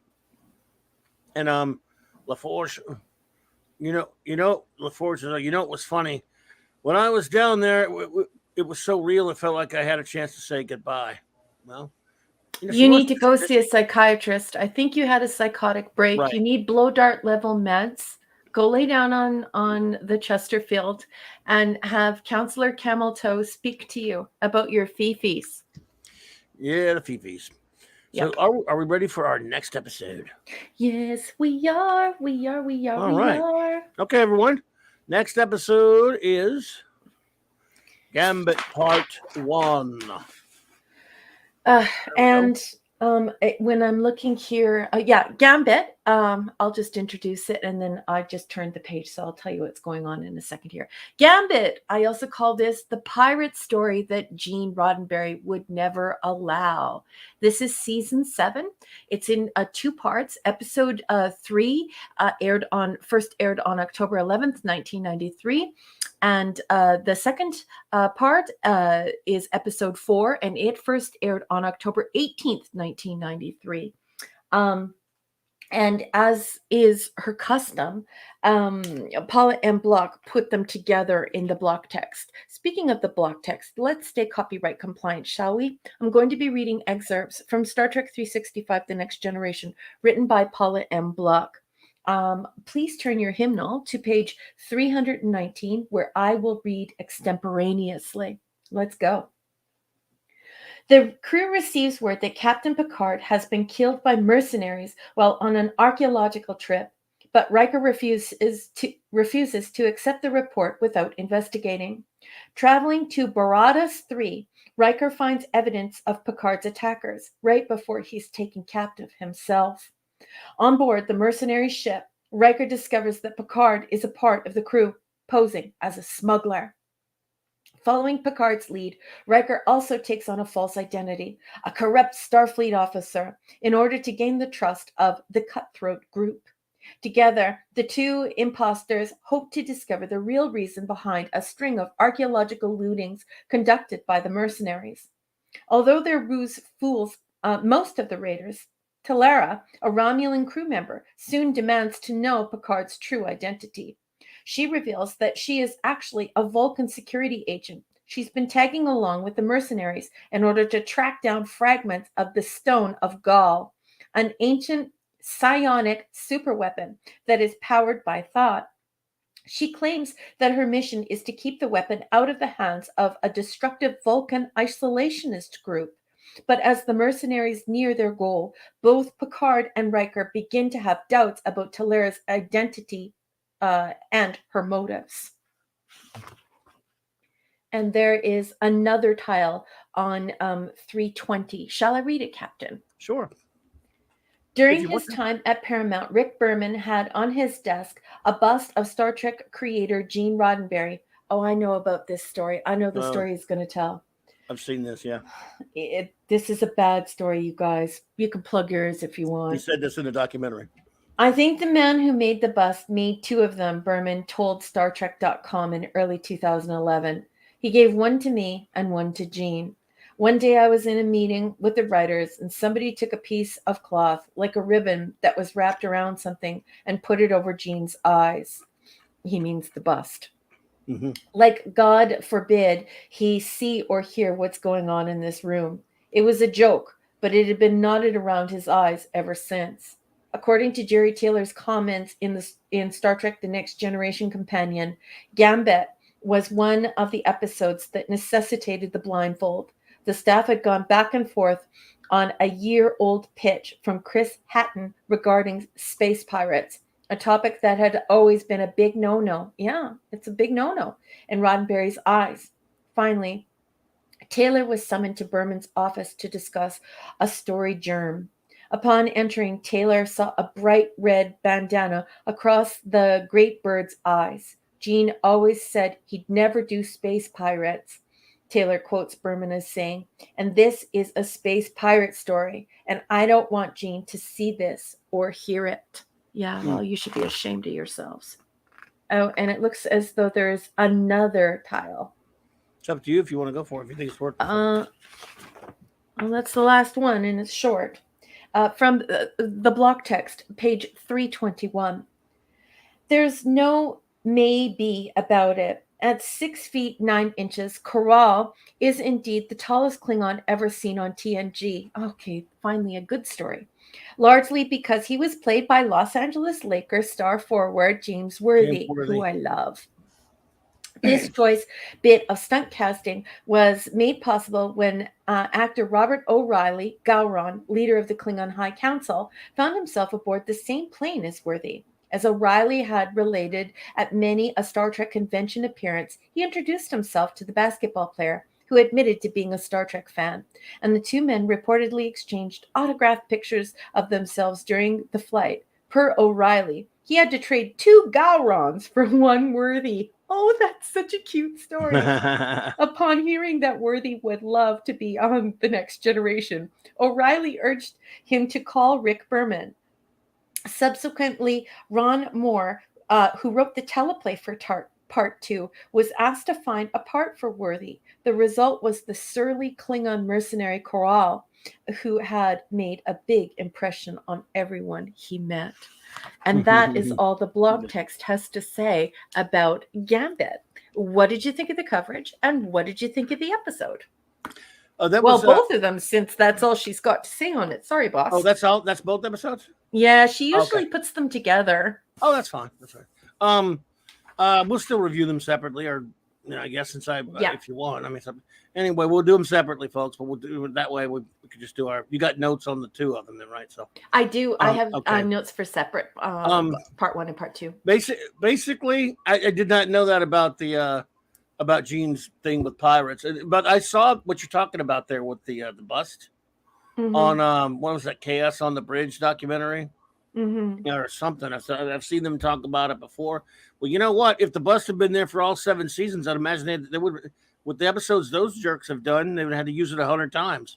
Yeah. I mean, there was a bunch of episodes. Okay, have a good night, Felicianos. You take care. Oh, the Felicianos are leaving? Good evening. Take care. Take care. Please sub to King Dolphin TV. King Dolphin TV. The 2 of the most romantic wrenches in all of YouTube. They are departing. Everyone, please bid the Felicianos a fond farewell. As to the episode, I don't know. I mean, I guess I'm just so burned out on really, really crazy ones. I just thought this was kind of a silly, dopey, fun one. It didn't bother me. I thought it had some fun stuff in it, but I realize people don't like it. I'm kind of mad about it. It doesn't really affect me one way or the other. I don't see there's anything particularly good about it, especially the first part. I don't know, some of the stuff with Riker and Picard on the ship and that ship in the second one. Plus, there's one problem here, folks. Any show that has the great Richard Lynch in it, I don't care how bad the story is, I automatically get something for me. Yeah. Richard Lynch, that guy always plays the nasties. He plays nasties in so many different science fiction things. He's just, we saw him. We had a running joke at Dragon Con one year when we saw him. That guy gives me the willies. He plays the bad captain in this one. And he's, of course, been on Battlestar Galactica and Buck Rogers and everything. And we're walking by him and I'm going, I was talking to Claude. I said, God, he's going to kill us. I have a feeling he's going to kill us right now. Every time we walk by him, we make the same stupid jokes like, oh, God, watch out. He's going to kill me. Look at him. Look at him. He's Richard Lynch. He's going to kill us all. I don't know. That guy, I don't know. The guy always gives me the willies, so I thought I should mention his name that he was in this episode. Yep, he's a great baddie. He's something. Yeah, he was something. And I guess he's popped up in a bunch of stuff. So anyway, I don't know. I don't have a strong opinion on it one way or the episode. I think the episode is goofy fun. I don't mind him doing that much.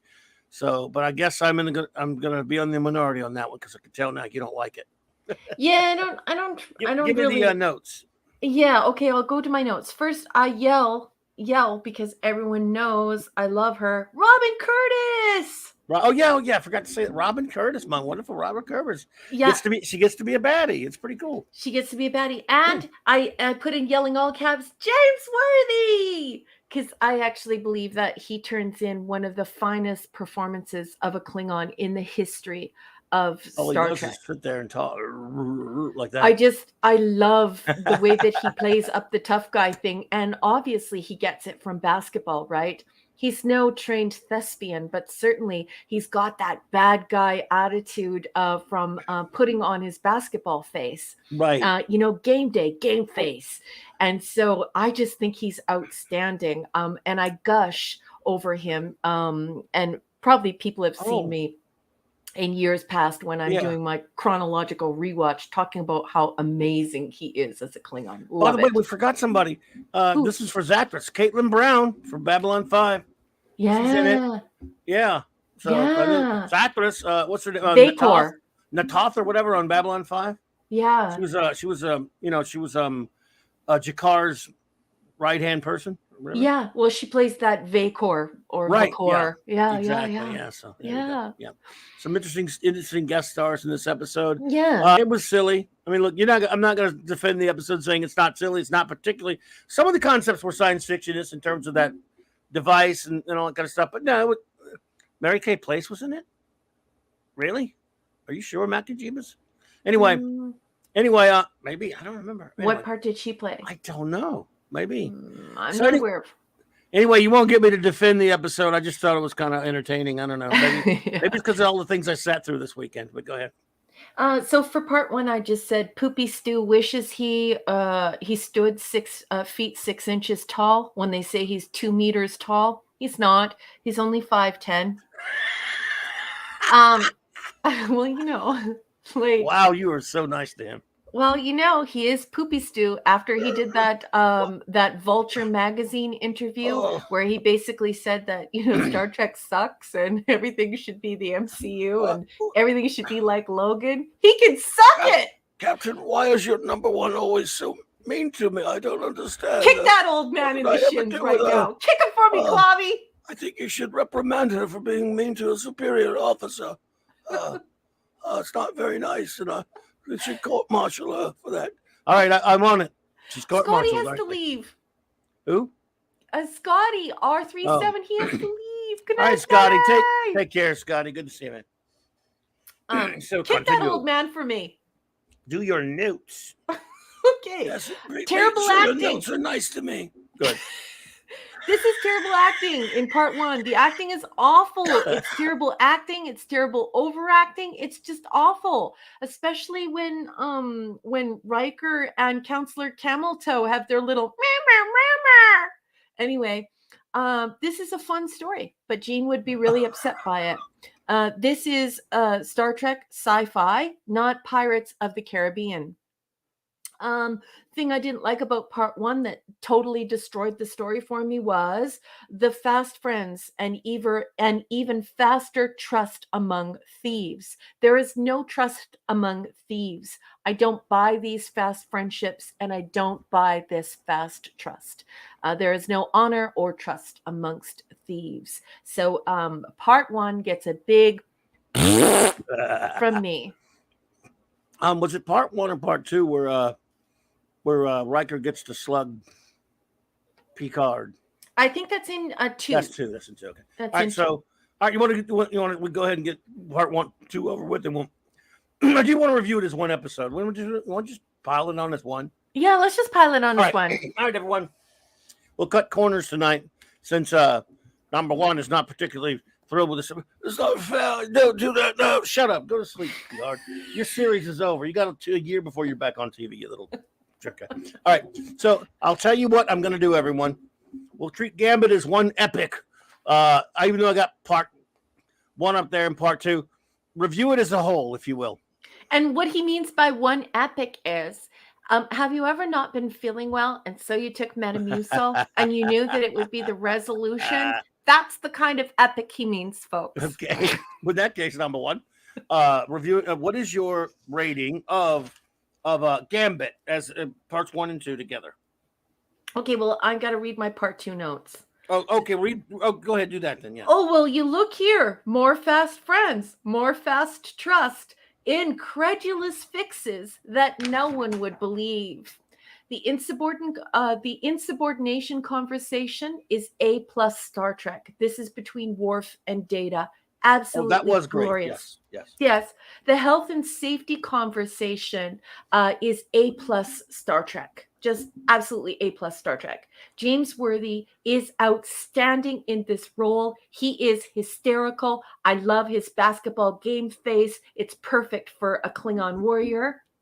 Well, maybe Beaming we'll review them aboard. both individually if you're going to do that, though. Pardon? Maybe we should go individually if you're going to, because you got a lot of good things to say about the second part. I do. All right, everyone, I'm taking it back. Do one, because, I mean, view them as 2 episodes, because that way, how can you rate both of them? How can you smack them together then if you got all that good stuff you liked? Yes, I agree. Okay, so go with 1, and let's do that then. Okay. Let's treat it as 2 after all. I changed my mind, everyone. We'll give it an individual. So, what is your rating of number 1, part 1? Part 1 for me is definitely a C-. I almost gave it a D+. It's just the horrible acting from the regular cast is just absolutely awful. Yeah, they all need to go into the agony booth. It's just absolutely terrible. And I do have to say that I have known for many years that Gene Roddenberry did not want pirates at sea. He did not want that. He strongly disliked that. And certainly as his reputation grew in the science fiction community, and he started attracting people like Stephen Hawking, and he started attracting people like Isaac Asimov, and Nichelle Nichols started working with NASA and things like that. He really wanted science fiction. He liked soft science fiction, but he really did want that hard science fiction edge here.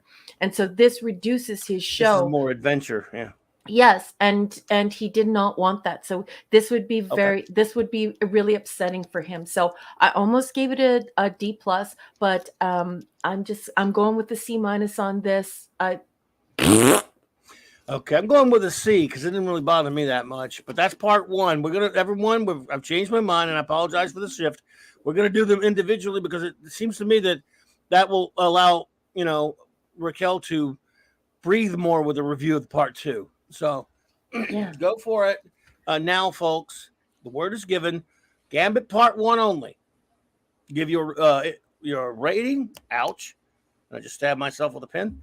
And ow again. It hurt even more now. And and any words you may have about Gambit part 1. Go for it. I'll get them all started for you, boss. Thank you. While we're doing that, how about a Gambit part 1 limerick from the great Yes, please. Max Redstone? How about that? It was my bad for even considering to do them together, and I apologize. It wasn't you; it was me screwing up. No, it's like sometimes I think it's best to do them individually. Yeah, like I think it's just like Trekkies. It just seems to me like we always have different ratings for part 1 and part 2. Yeah, I think it's fairly rarely like an overlapping stinktastic stink-a-vision that is perfectly seamless. Well, here we go. How about Gambit part 1 by the great Max Redstone? Hang on one sec here. Coughing. What's wrong with me? All right. The captain was murdered. Oh, gee. But he's just off doing some archaeology.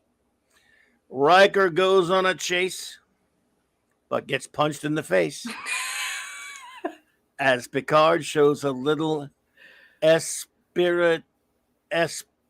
What? Little esprit. Little e-spirit esprit. Wow. All right, I'm going to do it again. I'm just going to try to understand that part. Archaeology is the rhyme word. Archaeology. As Picard shows a little e-spirit esprit. E-spirit esprit. Oh, that's your blue. Esprit. All right. Here. The captain was murdered, OG. But he's just off doing some archaeology. Riker goes on a chase, but gets punched in the face with it as Picard shows a little esprit. Okay, you could little français. Oh, Max, thank you, man. That was wonderful.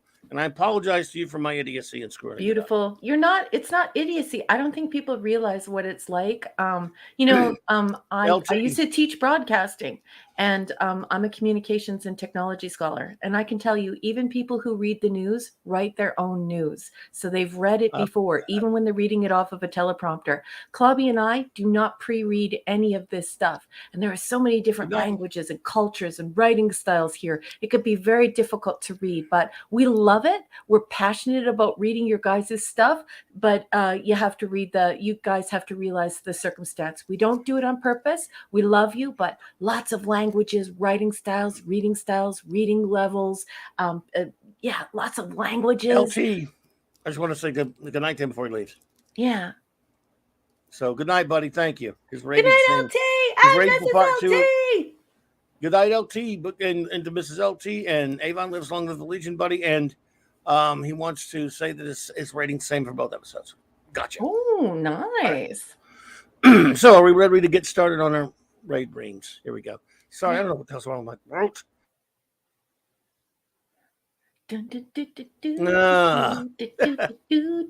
Sorry. All right. And to call him Scuba, Pete says, "A, you might say this two-parter went to pot in Gene's eyes, and the writers sharded themselves, but I enjoy the archaeology twist in this one. Besides, what's not to love with Lynch and Curtis? I'm with you. I thought it was fun, and it really bothered me that much. I mean, it's not primo science fiction for Star Trek, and therefore it deserves to be a demerit. Any demerits it gets. But I thought it was. I don't mind Star Trek being adventure sometimes, as long as you're not doing the crazy Murder She Wrote crap, and that other stuff, or Diagnosis Murder or whatever the whole time. Matlock, like they've been doing.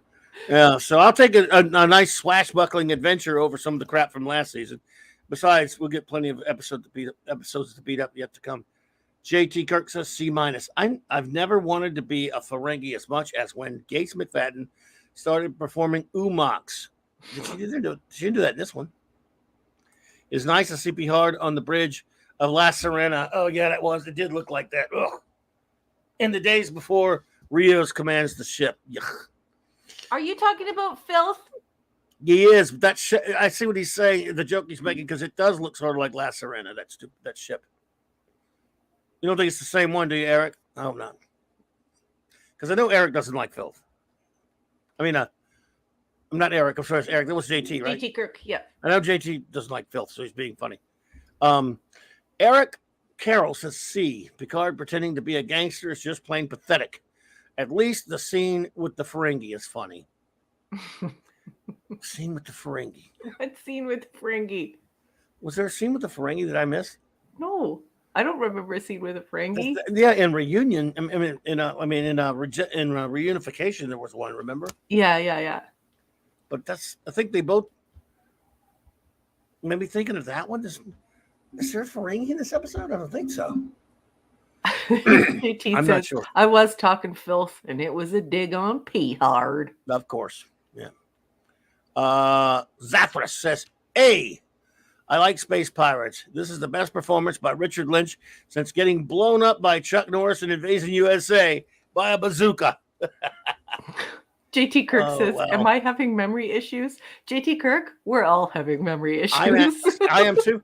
I just don't remember that. It may be in there. But look, hey, you know how I hate my memory, JT, so I'll defer to you any day on my memory. Exactly. But I feel the same way. Oh, man. C for Pleasant Valley Picker. Not the utter depths of crap this series often drops to, but not great either. Indiana Picard is silly. Having him hang out with space pirates is so goofy it almost gets a higher rating. It was pretty goofy. I mean, goofy. I don't know. I just thought it was kind of, I don't know. I mean, if Kirk, I could see Kirk in a situation like that way better than I could see Picard. But. Yes. Gambit is a mediocre episode. C- for the great Lord Thoth, and he will apply that one to the second part as well. Mega Cropper says B. Thank you, Mega Cropper. The Catman says, Gambit Part 1, a C-. Thank you. Good one. Thank you so much, Dee Dee. Wolfie says C-. Arg. Have you tried a Baltic squid? They can suck the bolts out of a submarine's hull. Arr! There's a reason Gene said no pirates in the episode, you blighters. Yay, some of this is fun. I like the archaeology aspect of Robin Curtis is amazing. Got to meet her at a convention in the 90s. Love her. I love her. Arg and argity arg. I like your pirate. You got a pretty good pirate. Oh, thank you. I guess I watched Dodgeball too much. Phantom Outsider says, C. P. Hard arrives now. I'm a private detective and a spy in real life. Let's not contact Starfleet or authorities in records to relics being raided. I'll handle this myself, as I'm so awesome on my own. It's a good point, because he never really explains why he was doing what he was doing when he got caught, why he was out there. They never tell you why, I don't think. Boss. Exactly. Snail Messiah just walked through the door. Everyone, Snail! say hello to Snail. Snail Messiah. Good to see you. Good to see you. Mind Decker seeming down on his luck. So this is what Tuesday. The only legit pirates in TNG are Data and Worf. No one else is credible. That's another reason why I wanted to split these episodes up, because I want to talk about the Data and Worf thing. Near the next Amanda Bear, I give it a C. A lot of mediocre episodes this season. No wonder I barely remember. Cool that they used the basketball player, though. Yeah. LA has several pro teams. Hollywood should do more with that. They've used a lot of basketball players and stuff. So now, number one, if you would take the con and go into the Stard, I will go and look and monitor the live chat, and we got Enigmatic Drop Bear and our wonderful friend Jill. Yay, great. Okay, so I'm on the Starred panel now, and we're going to start with Enigmatic Drop Bear, the erudite bear. He's going to drop the mic. He always does. He's great fun. He's got a 3-parter here. He gives the episode a C-.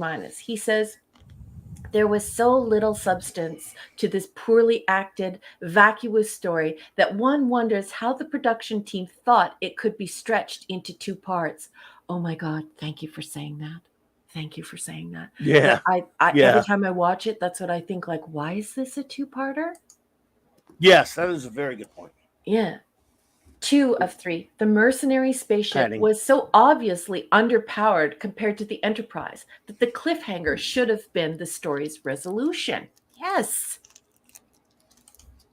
And 3 of 3. Yep. Why didn't the Enterprise simply beam a security team over to the mercenary vessel and apprehend the pirates? Yeah, wait until you hear my notes, honey. Wait until you hear my notes.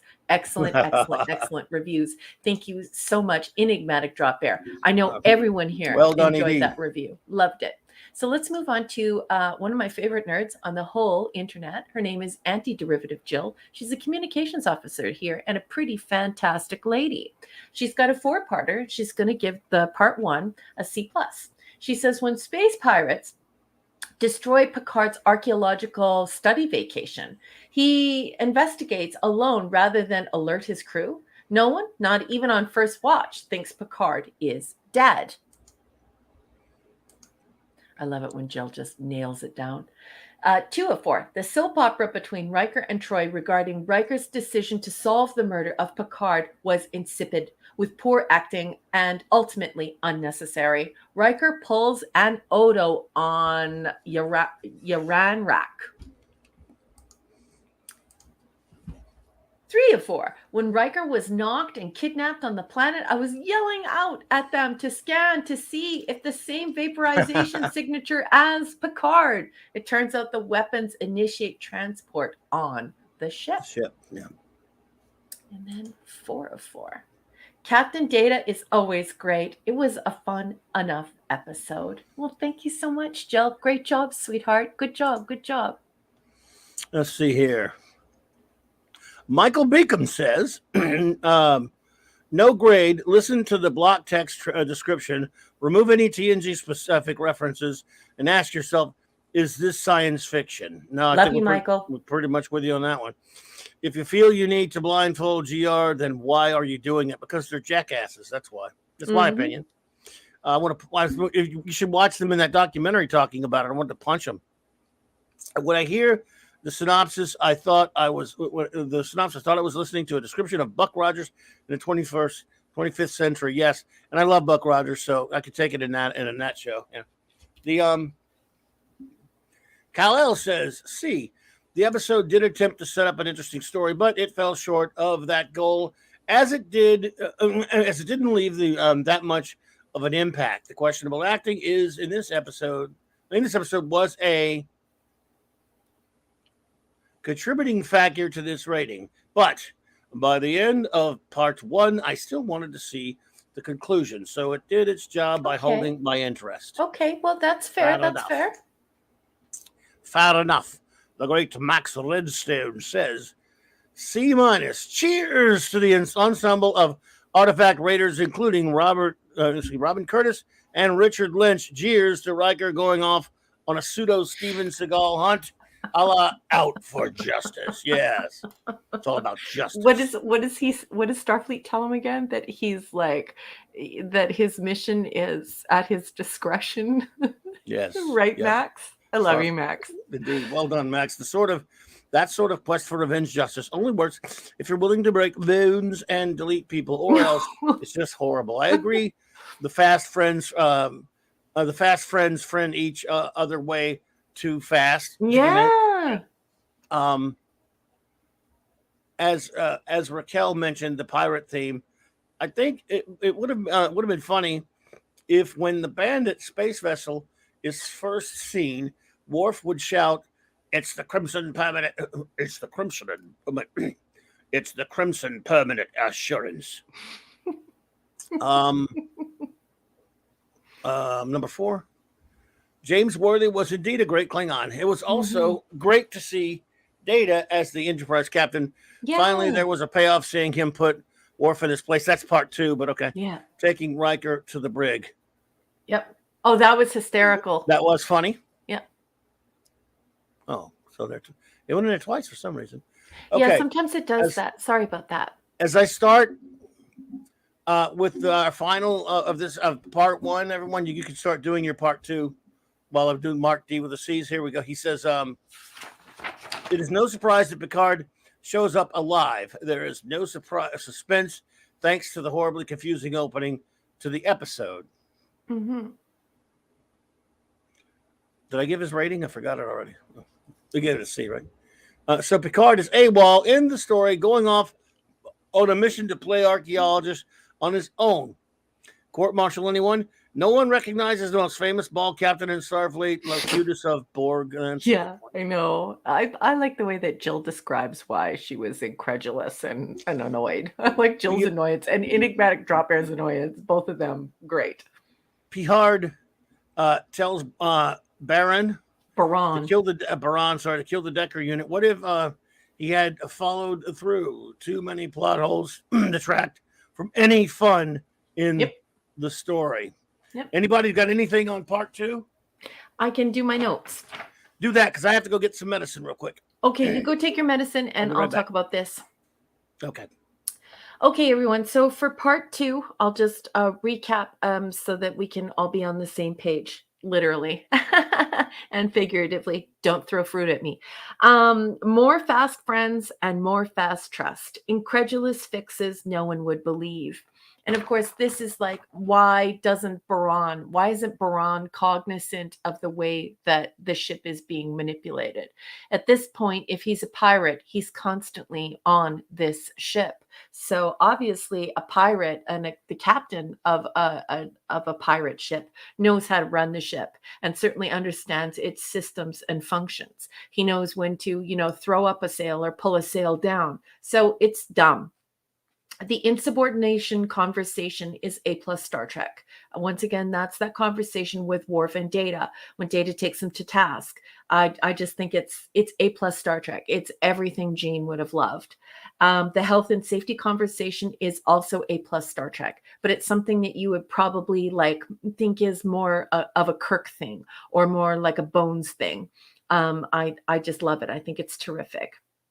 Once again, James Worthy is outstanding in this role. I think he's hysterical, and I absolutely love his game face being used as Klingon. And of course, at this point, everyone had decided that the Klingons were going to be like this hulking, huge, like physically huge race.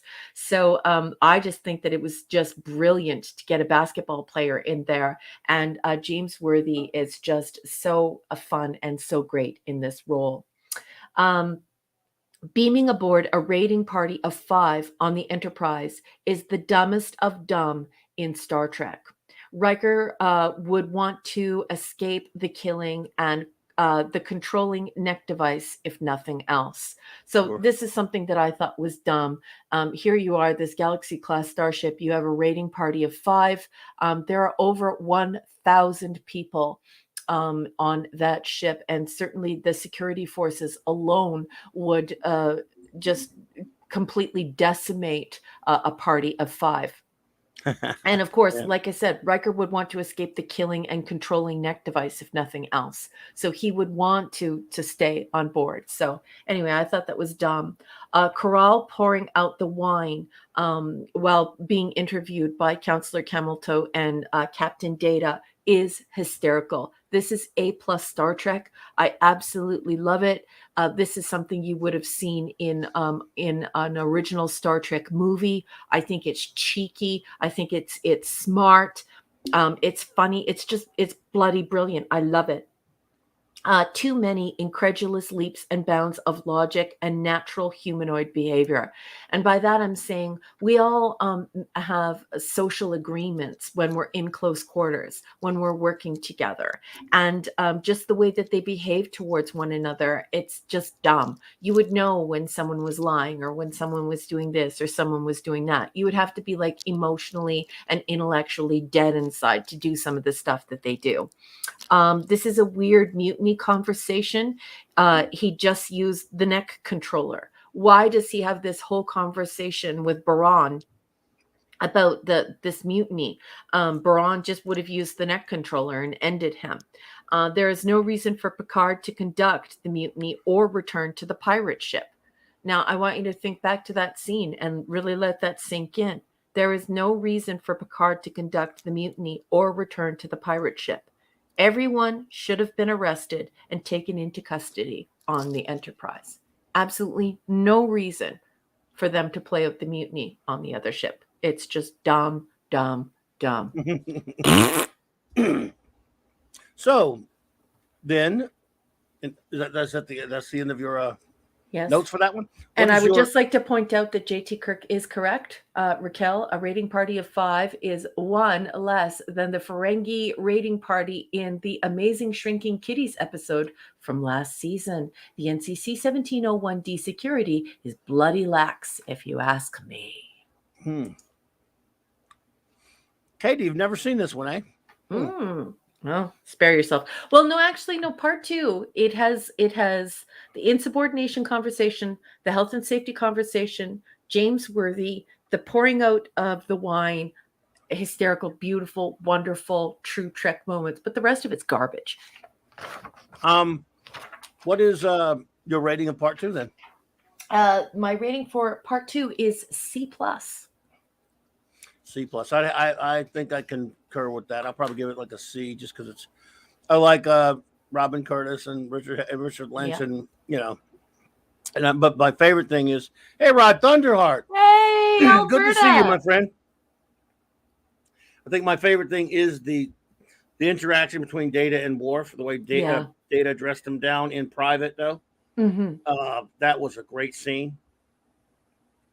And its figures, here we go again. The great stuff's always either Data or Worf, or just kind of. But I thought some of the stuff. Again, just a silly kind. I actually kind of like some of the stuff, the idea behind the weapon thingy, the sonic thingy, whatever it was. And her name was T'Pol, by the way. Robin Curtis was T'Pol before Jolene Blaylock was. So anyway, all right. If anyone has any rating and anything to say about episode 2, part 2 of Gambit, now's the time. Do it. Release the Kraken. Pretty And still, yes. Katie's making fun of the costumes. She's saying they look like a bunch of 80s ragamuffins. They are, in fact, even though it was the 90s at this point. Yeah. Mm-hmm. But yes, Katie, there. That's the lady with the big redhead thing on there. That's Caitlin Brown. She was on Babylon 5 a lot and other Trek, I think. And of course, there's Robin Curtis, our lovely Robin Curtis up there. Yeah. So basically, if they didn't have Worthy on this episode, and they didn't have those Starfleet interactions with Data and Worf, I would actually give this episode an F. Wow. You're just mad because they defied Gene again. They did. Yep. You don't like them doing that, and I cannot blame it at all. I totally respect that. I did not realize he didn't want pirates. I mean, because we all know he loved Hornblower, but he didn't want pirates. If Gene didn't want pirates, you know what? It's good enough for me. Well, I think it's really smart. I mean, it shows how intelligent he is, that he cultivated this very cerebral circle of people surrounding Star Trek. And people were like, ooh, you know, I'm quite keen on this. This is going to get me involved with STEM. I think I want to go into microbiology. I want to go to NASA. I want to be an astronaut. And astrophysics. I think I want to study astrophysics.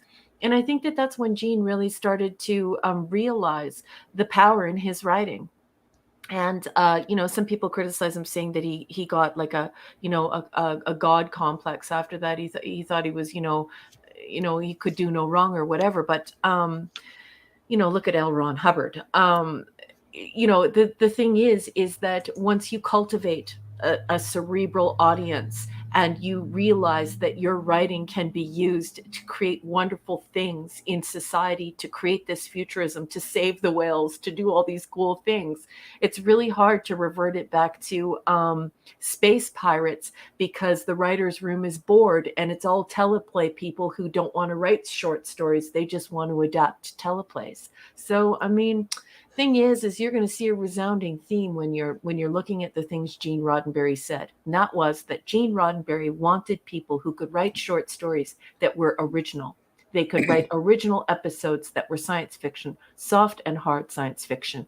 He was not just looking for regurgitation, rebooting, reimagining, recasting, reshaping, innovating other people's stories and teleplays. And it is difficult work. It is difficult work coming up with unique and interesting stories every week. And, I got to call the balls and strikes. My captain gave me an order. Call the balls and strikes no matter what, Raquel. No matter what. That's the way we like it. Who's ready for a limerick from the great Max Redstone? Yay! All right, everyone. Gambit Part 2 by the great Max Redstone. Here we go. The Enterprise led by Data instead. There's an evil Savick, and Worf's being a hothead. Her anger gun gets taken away, and Starfleet records now say that Riker's in jail and Picard is now dead. Dun, dun, dun, dun. You're the man, Redstone, buddy. Can't wait until this is all in a book. I'm no pressure, but I'm encouring you to have a Saturday night Star Trek limerick book. I love your limericks. I think they're terrific. I would definitely buy it. Yeah. Let's see. I guess not everyone wants to review the second part, or maybe they said enough of what they want to say on the first part. But we'll see who wants to. Pleasant Valley Picker says C+. I so much agree. Does not have a story that needed a two-parter. Maybe a bit more action, but still meh. The more I revisit TNG, the less I care about it. Too many inconsistencies. I don't blame you one bit. Eric Carroll says, C+. At least Riker pretending to be a corrupt officer seems rather fitting. I see what you did there. The great J.T. Kirk says, C. Part 2 is better than Part 1, but still fairly flawed. The weapon that runs, I think he runs on Fifi's, yes, is a weapon only Michael Burnham and Klutzman track could love. The ending just seemed too anticlimactic. Well done, sir. Oh, Captain, that was a gooder, wasn't it? Good one, good one. Mega Cropper says B+. Okay, you like that one. There you go. Pleasant Valley Picker said, Raquel, what about Harry Mudd? Wasn't he a type of space pirate? I guess. Yeah, he was a space criminal, and Gene definitely voiced concern on that score. But it's really about the central characters, the crew, being the quote unquote space pirates. Yeah, he didn't really like the concept. He really wanted to keep cultivating that interest in astrophysicists and really well respected hard science fiction authors. So yeah, he didn't like that one either. And thank you for bringing it up. You didn't like having Harry Mudd twice and 3 times, really. Yeah, he just doesn't like he didn't like that whole idea being put on to the show. It makes the show about too many things, too many genres. It's okay to stick in. Oh, Nerdporeal Lifeform just joined us. Bob. Hey there, Porio. What's up? Yeah, it's okay to respect genre, and it's okay to sort of bleed off the lines into other genres, but not to completely leap into them. You know, sometimes we're watching Matlock. Sometimes we're watching Lady Windermere's Fan. Sometimes we're watching Charles Dickens, and that certainly wasn't Gene's intention. Crib, Fat Outsider says, oh, piracy, I want to study piracy. If piracy is a thing, why was Wesley never spaced? I wish he would have been. More incompetent behavior by Picard and Decker unit. Did they not see the Ice Pirates? I saw Ice Pirates, but it wasn't all that good. That's how you get space. Never liked Ice Pirates that much. It was okay. I saw it at the theater way back.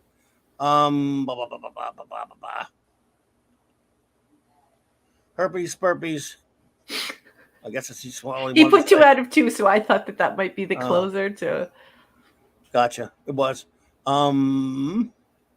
Wolfie says, rating B+. Not sure what this Romulan was thinking taking over with a weapon that does not work on modern Vulcans. The end of this is fun. Pouring the wine on the carpet is perfect. I think he got that from a movie called Repo Man. Let's see here. There's another Wolfie. Was there another Wolfie? There should be another Wolfie. It's just one of 2. Boss Man, the odd man. Odd man out. Hello there. He just walked in and made a cute comment. So I put it up on the in the marquee folder for you. Okay. But I don't see Wolfie's number 2. I can't find your second comment there, Wolfie. It's just no, it's there. I started. It's underneath antiderivative gel.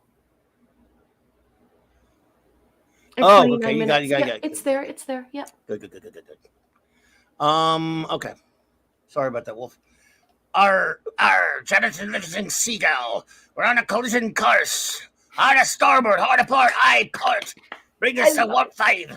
Aye, scurvy environment.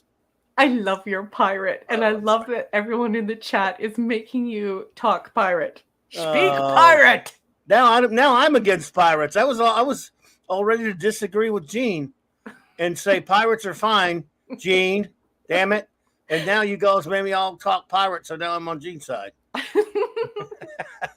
Oh, love. Well, I will turn this over to you now. I'll turn over the con to you, number 1, and you can read if you will do the honors for our great enigmatic drop bear and antiderivative Jill, and I will relieve you of duty on the lives. Okay, I'll get over to the starred tab in 1 second. 2 wags of a dog's tail of a puppy's tail.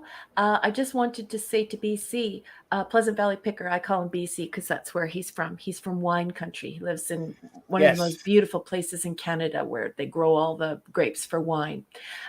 He says, Raquel, I just wanted to let you know that I never liked the Harry Mudd episodes. I found him annoying, and the storylines in those episodes were not great. Loved him.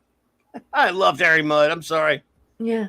I'm sorry. I like him. Now I'm going to go over to the starred folder and try my best to do as good a job as my wonderful captain. No, you're the best. We're going to do Edie first. Enigmatic drop bear. He's an erudite bear. He drops the mic regularly on this show. I always love his insightful and well-wrought comments. He's got a 3-parter here. And Edie says he's giving this one a D.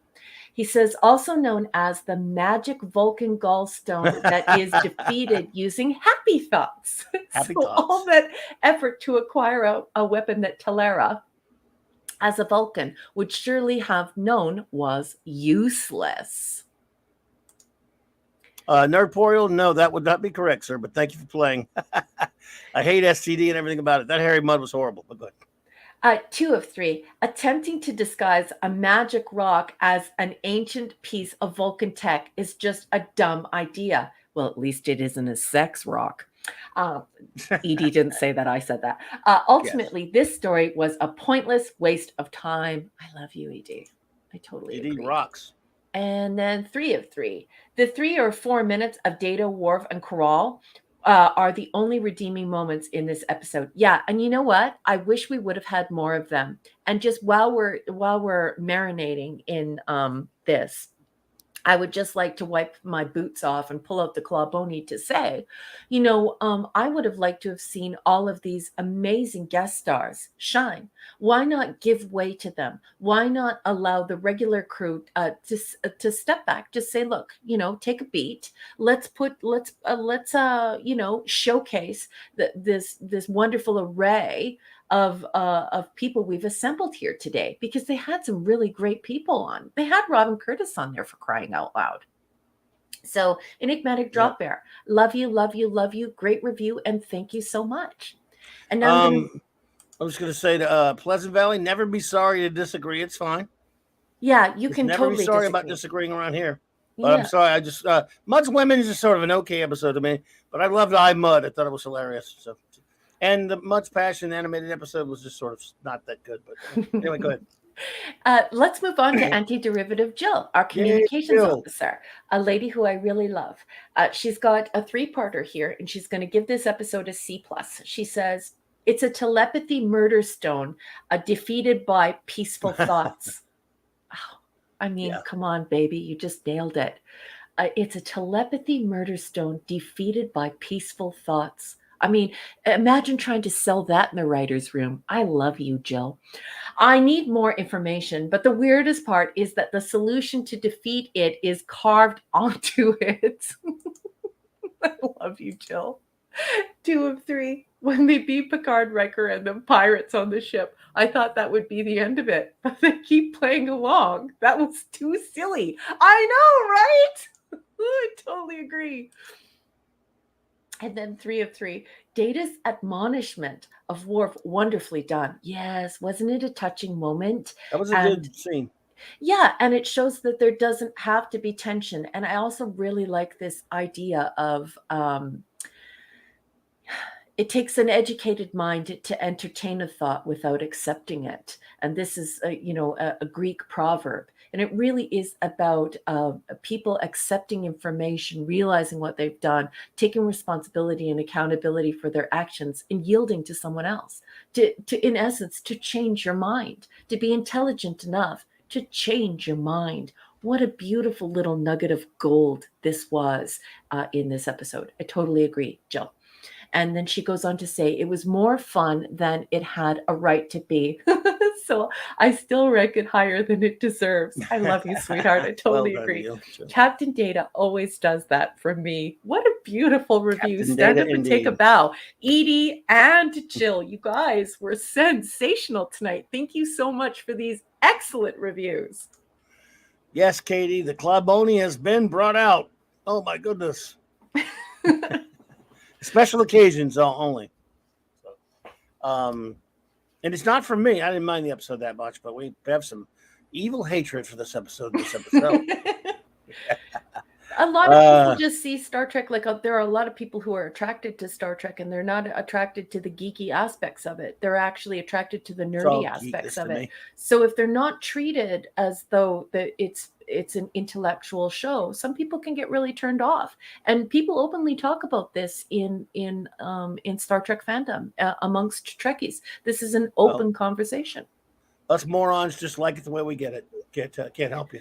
No, it's not that. It's that it's okay. if you really like the geeky stuff, It's okay to have the pirate stuff in there. It's okay to take on these sort of comic book adventures. It's okay to have a lot more firepower and gunfights and adventure and that Indiana Jones thing. Not only is it great, but it's welcomed by geeks because they like that. It spices up the episode. Whereas nerds, a lot of them are attracted to the futurism and the cerebral ideas that are attached there. So they could literally watch Star Trek with no action at all. So you can see that rub when they start to talk about episodes like this. I never need action. I don't know. Never. We can't. That'll take maybe 3 hours of debating that. So I never need action. I don't know what any of that's coming from. But I love the motion picture, for God's sake. Well, no, like it's okay to talk about it. Let's talk about. We could talk about it right now. No. But I'll never forget when I first came on Twitter. Robert Mayer Burnett was talking about a big load of Trekkies that were all arguing about whether or not it was okay for Trekkies to like Star Wars, and that geeks always liked Star Wars and that nerds always liked Star Trek. And so, the way that they go to war over it and how they explain how they gravitate toward each one of those is very interesting to me. I mean, I don't think it's unilateral amongst Trekkies, but it's definitely there as a Trekkie phenomenon. That's we don't have 70 hours to talk about that because I have 70 hours worth of stuff to say on that subject. We should one day. We should. Maybe, but man, right now it's not the time. I mean, it's like it's just way too much to unpack. Okay, well then let's do it. Do you want to do it on the Clubhouse? We'll do it one of these days. Yeah, we'll do it on the club. We'll tackle it on the Clubhouse. Well, maybe this week. You never know. But right now, man, we got more reviews to read. Although, let's see here. Odd Man Out says, "Have him walk the hollow plane." Okay, I love that comment. That was a good comment. Michael Beacom says D-, or no, maybe that's a separator. Maybe it means D. That always confuses me when people put that there, but that's okay, Michael. One must remember that TOS's direct competitor was Lost in Space. Gene was fighting a constant war to be different from the Robinsons and their vegetable rebellions. To be fair now, man, there was only one great vegetable rebellion. It's not like the vegetables rebelled every week. There were plenty of times when the vegetables just stood there and got eaten. So I resemble that remark. They only rebelled one time, man. And that episode was a classic. It was Spock's brain level, man. Oh, well. Hey, watch The Great Vegetable Rebellion if anyone hasn't, and you'll know what Michael's talking about. Okay, I think we should. And the chat is blowing up with the ST versus SW. Oh, you had to start it, didn't you? Oh, my God, we're in trouble. Don't make me come up there, folks. Don't make me turn this podcast around. The next Amanda Bear says, I give it a C. I get why Roddenberry thought pirates were dumb. Well, they are dumb. Pirates do not take on Navy battleships for so many reasons. Yes, indeed. Well, I don't think that. I just want to say, Nirot, that I don't think that that Gene thought that that space pirates were dumb. I don't think he was saying that at all. I mean, he wrote westerns, and a lot of people didn't have respect for westerns. And he liked Errol Flynn, so yeah. Yeah, and he wrote very intelligently for those westerns. So I don't think that it's about it being dumb. It's that when you're trying to cultivate this sort of scholarly attitude toward the show, where you will literally, like they did on the set of TMP, call up Isaac Asimov and say, is this anomaly possible? Is this scientifically possible? Even if we can't really fully harness the idea yet, or we don't fully understand the phenomena, is this plausible within astrophysics or within physics? That's the kind of thing that Gene was going for. So it's not about, oh, you're not smart enough for this. No, it's got nothing to do with that. It's about the fact that in modern television, they try and stretch genre so it's easier to write. And I'm always reminding people, it is incredibly difficult to write unique short stories every week and stay in hard science fiction and soft science fiction, which would be, and I will remind you, futurism, what are we going to develop? How are we going to live in the future? Let's deal with the social aspects of that, and how will society deal with that? Let's look at what will happen if we meet aliens. What if aliens come here? What if we meet aliens out there? And what technology do we need to develop around that? And so these ideas, these things that we're thinking about help us. This is what science fiction does for us. It creates that mechanism where we get to entertain that technology, those social anxieties, that futurism, and how we're going to develop that in our society. So I think that's what he was going for. And it's not that it's lesser to be pirate or it's dumb. It's just Gene Roddenberry he understood. He was a great writer, and he understood writing, and he also understood genre. And not every single film has to be all things to everyone, and everyone has to like it. It can just be what it is. And I think he was focused on that and was cognizant of that. He's a smart person. Kal-El says C+. Despite how many flaws part 1 could have been resolved with a little common sense, and therefore making part 2 unnecessary, I still found this episode to be slightly better than its predecessor. The health and safety inspection scene was hilarious, as were the subsequent scenes with Corral, especially when he made that dunk shot, and then he just went and I'm sick of something. And the scene between Data and Worf addressing insubordination was very well done. Mm-hmm. Medium well, almost. However, the attempt at making the pirates of the Federation was where the episode started to sink, and the revelation that Talera was lying to Picard was a surprise to no one. Still, yeah. The last scene where Riker was being led to the brig was indeed humorous, yes. But honestly, everyone involved should have been incarcerated for their participation in this little adventure, especially Pee Wee Berman. That's what a buddy of mine called Rick Berman. He called him Pee Wee Berman. What? That's a great nickname for him. My old friend Tex called him. He hated everything to do with anything other than the original Trek. Hated it, always does, always has, always done, and he's always called him Pee Wee Berman. That's a great name. Great. Mark D with his C. You have a link, by the way, buddy. Our chief engineer, if you're so inclined. No pressure. C+. He says, this episode was not worthy of worthy. Yeah. There were some fun elements to the story, but as with the first part, too many shortcuts were taken. Mm-hmm.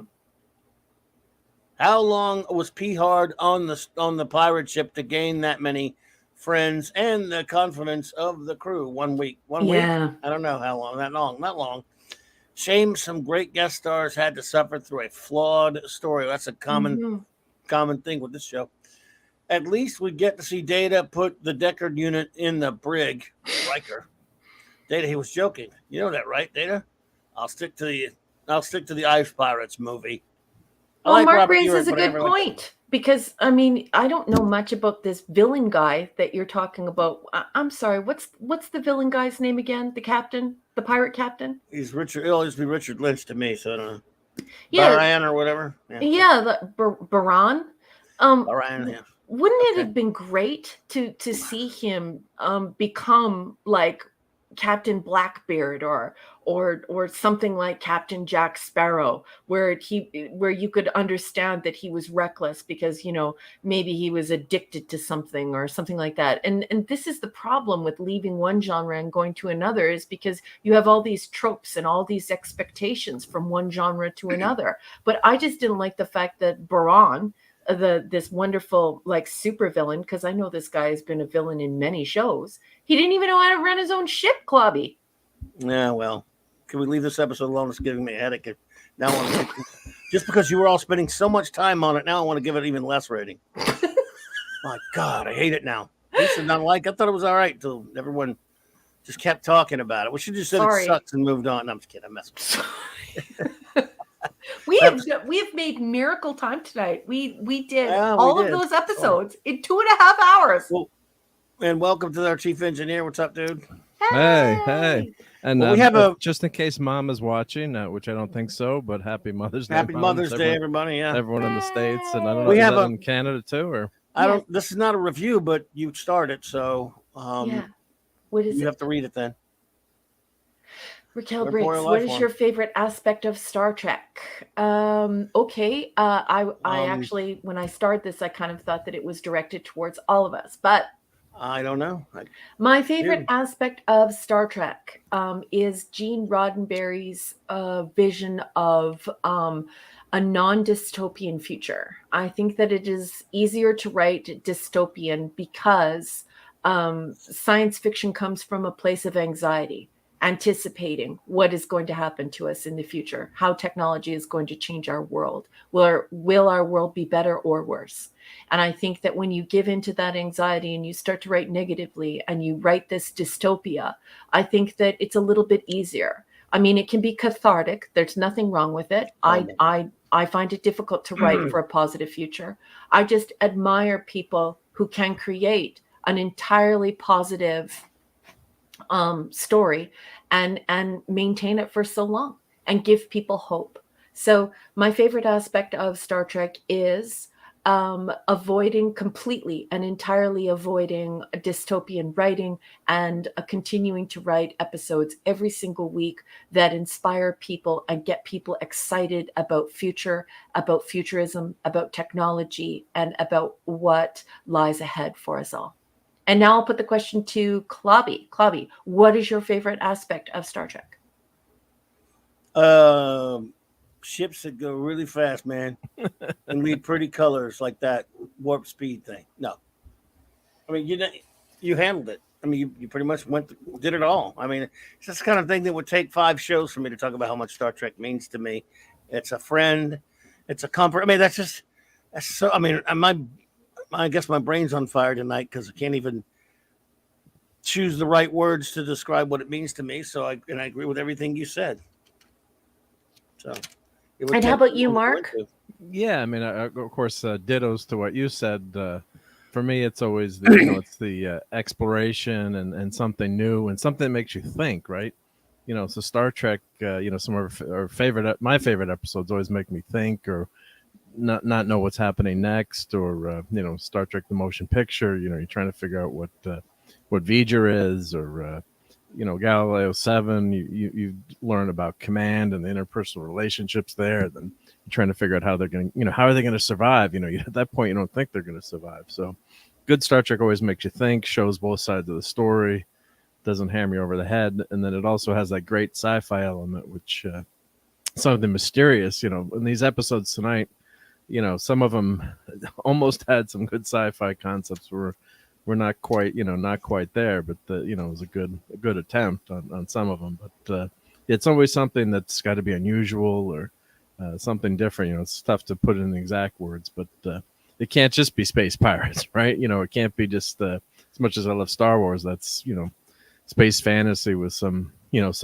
sci-fi elements in there in terms of the technology, but it's not really story that makes you think. As much, hey, no, don't throw stuff at me, Star Wars fans. I love Star Wars too, but it's a totally different type of animal. And the interesting thing was an actor who shouldn't be named.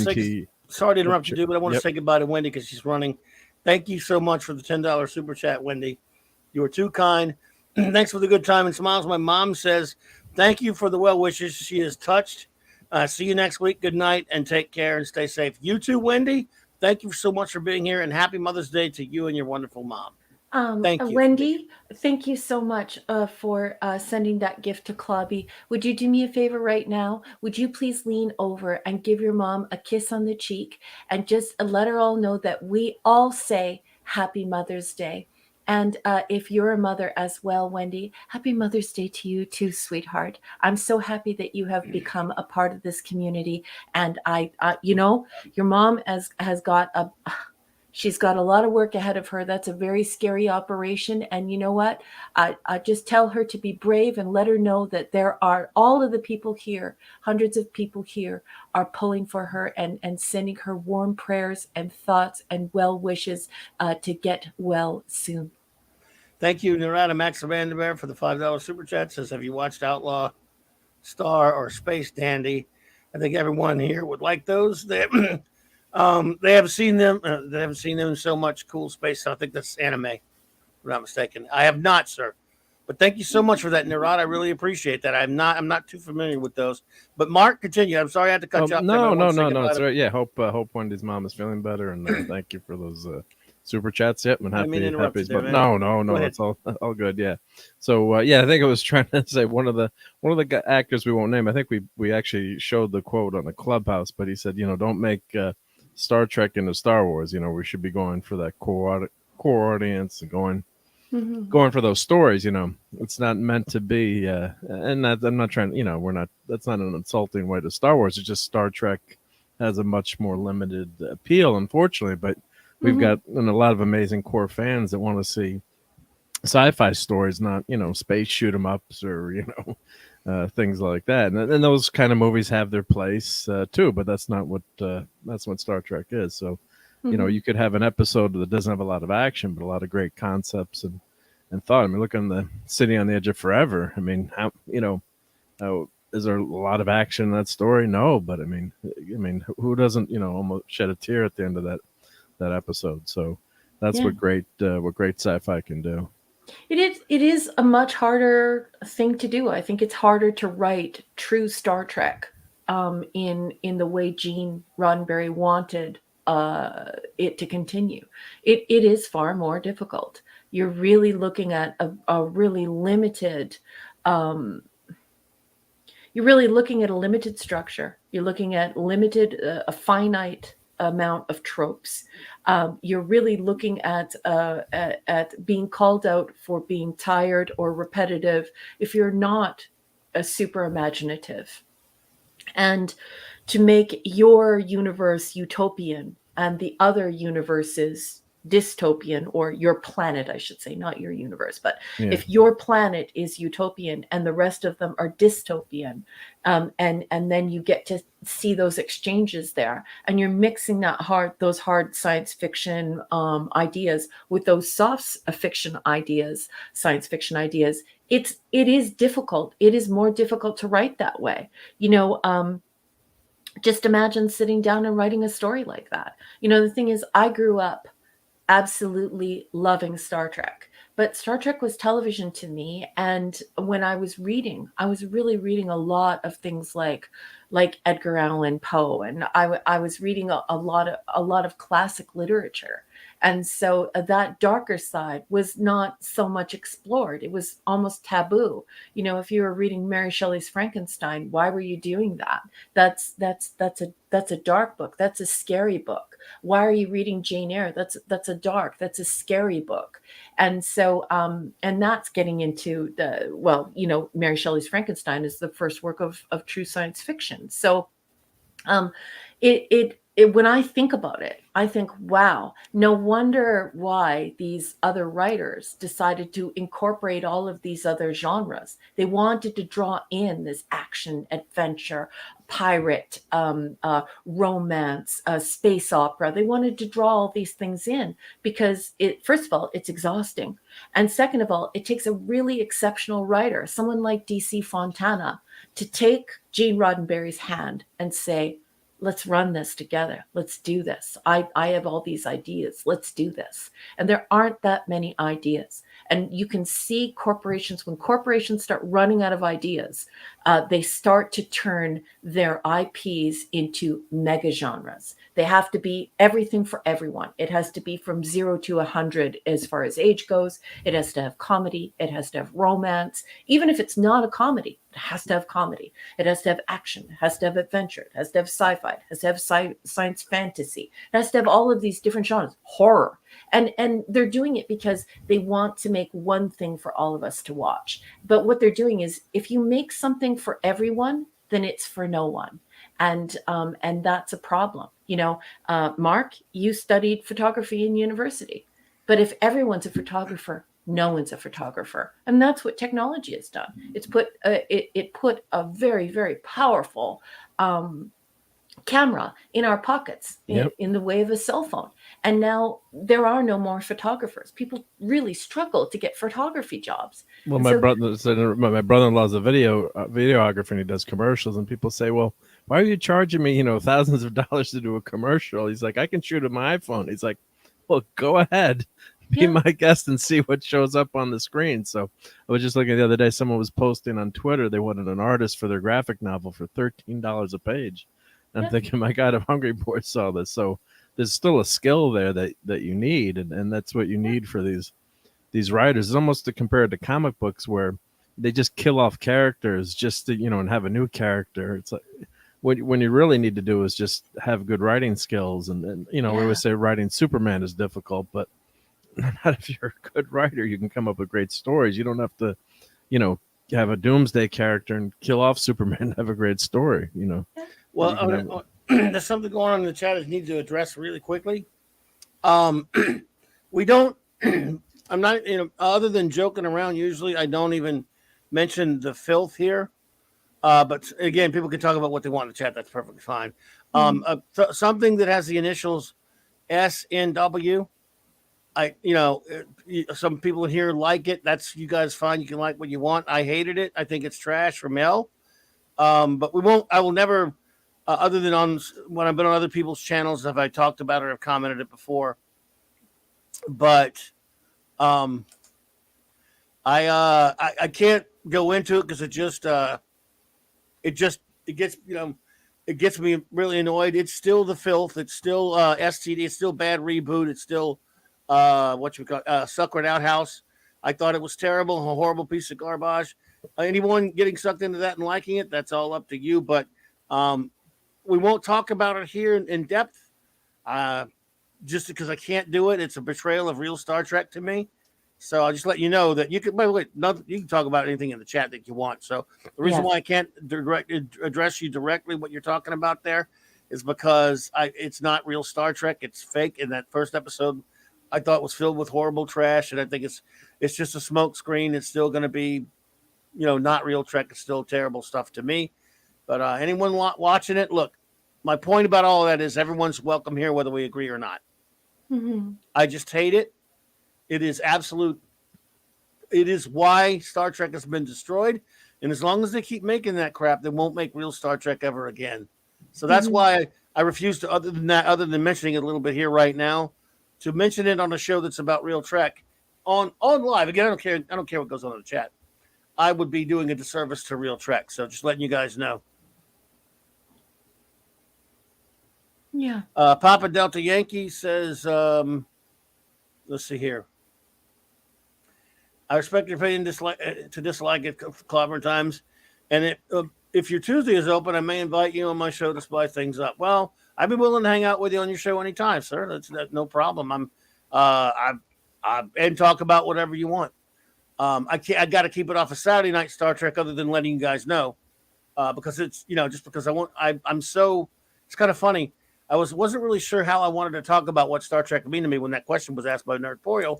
And so I was kind of drawing a blank. I usually have a lot to say about that. And then I remembered that I sat through two of the most horrible things I've ever seen yesterday. One was Strange Screwed Worlds, Strange Screwed Worms, and the last episode of P Hard. And you didn't cry when Q and Picard hugged? Yeah, I'm sure. Yeah, I cried. So it's funny. No more. I was just kind of burnt out, I guess. We also spent a lot of time reviewing the new Doctor Strange film. But no, don't leave it be at all. Look, Papa, I want everyone to be able to say what they want to say. Never leave it be. Say what you want to say around here. I'm just saying I can't speak of it on Saturday Night Star Trek. We could probably joke around about it on the Clubhouse or something, but we'll never review it. Dad been walking. Good to see you, buddy. So what I'm saying is I would be honored anytime you invited me on there, and I'm going to watch it. Look, I'm giving it.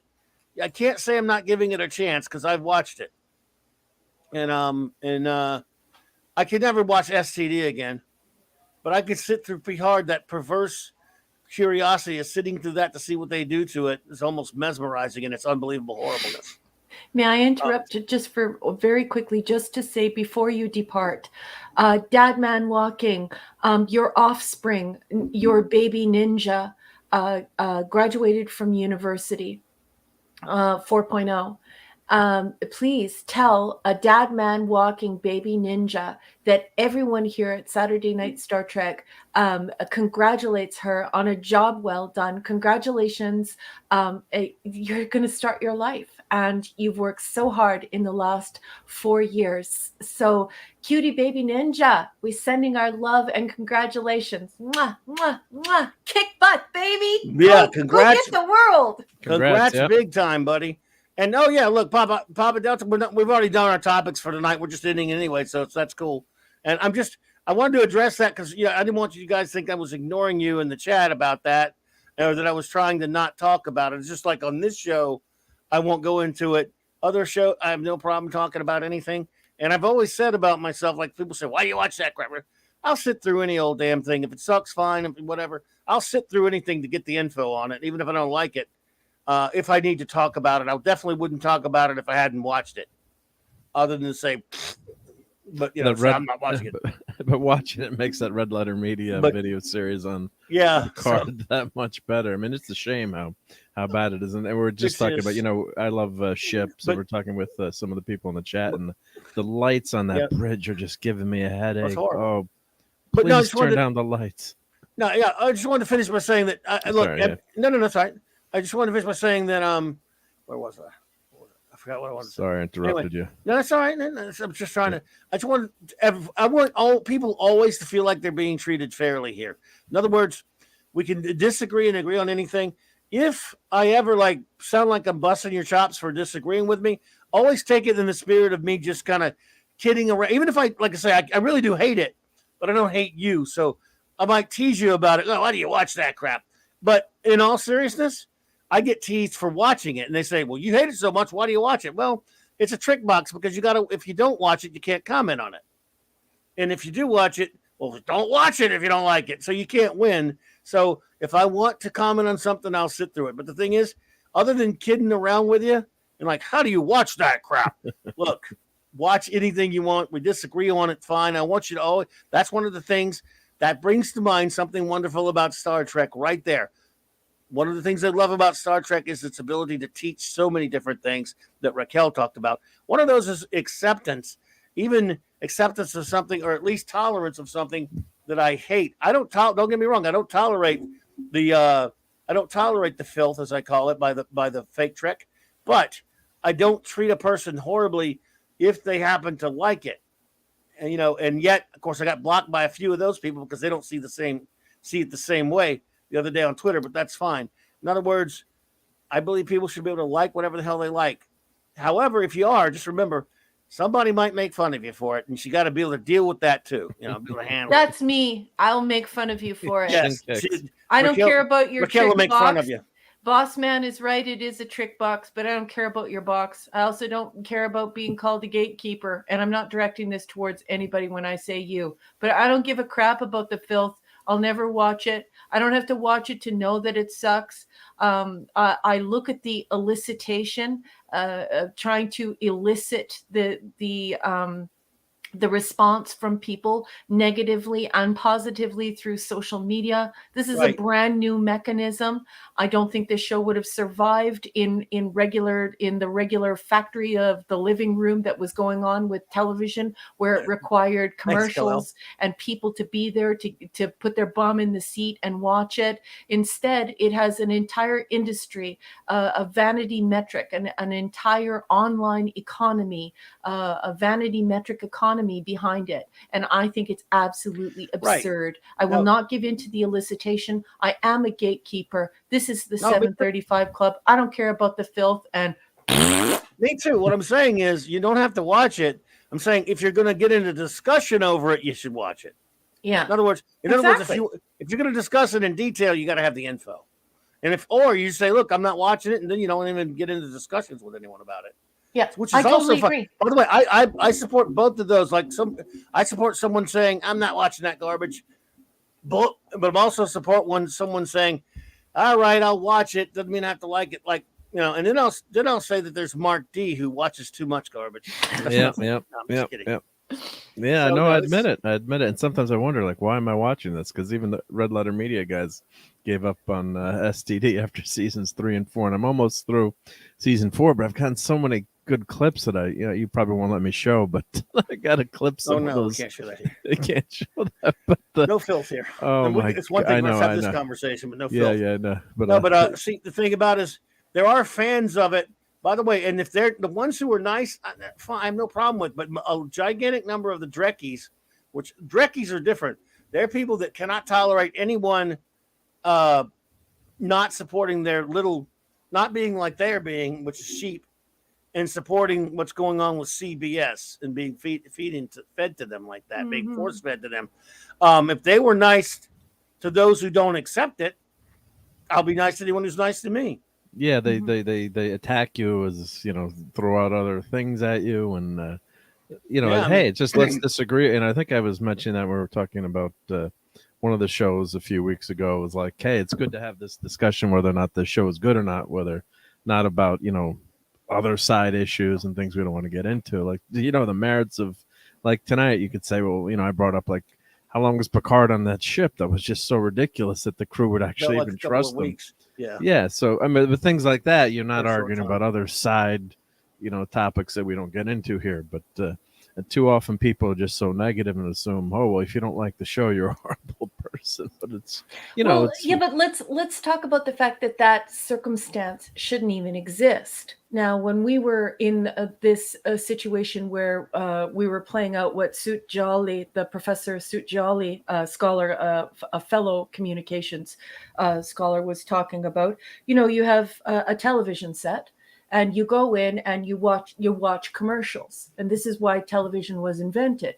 And in order to get you to watch commercials, to show you the things that you needed to buy in your life and all the things that you love, they gave you some pretty good quality television shows. They had to put the real money there because they needed to get mom to come out of the kitchen, to sit down in the easy chair and to look at the things that you needed to buy, the easy bake oven, the lawnmower, all of these things.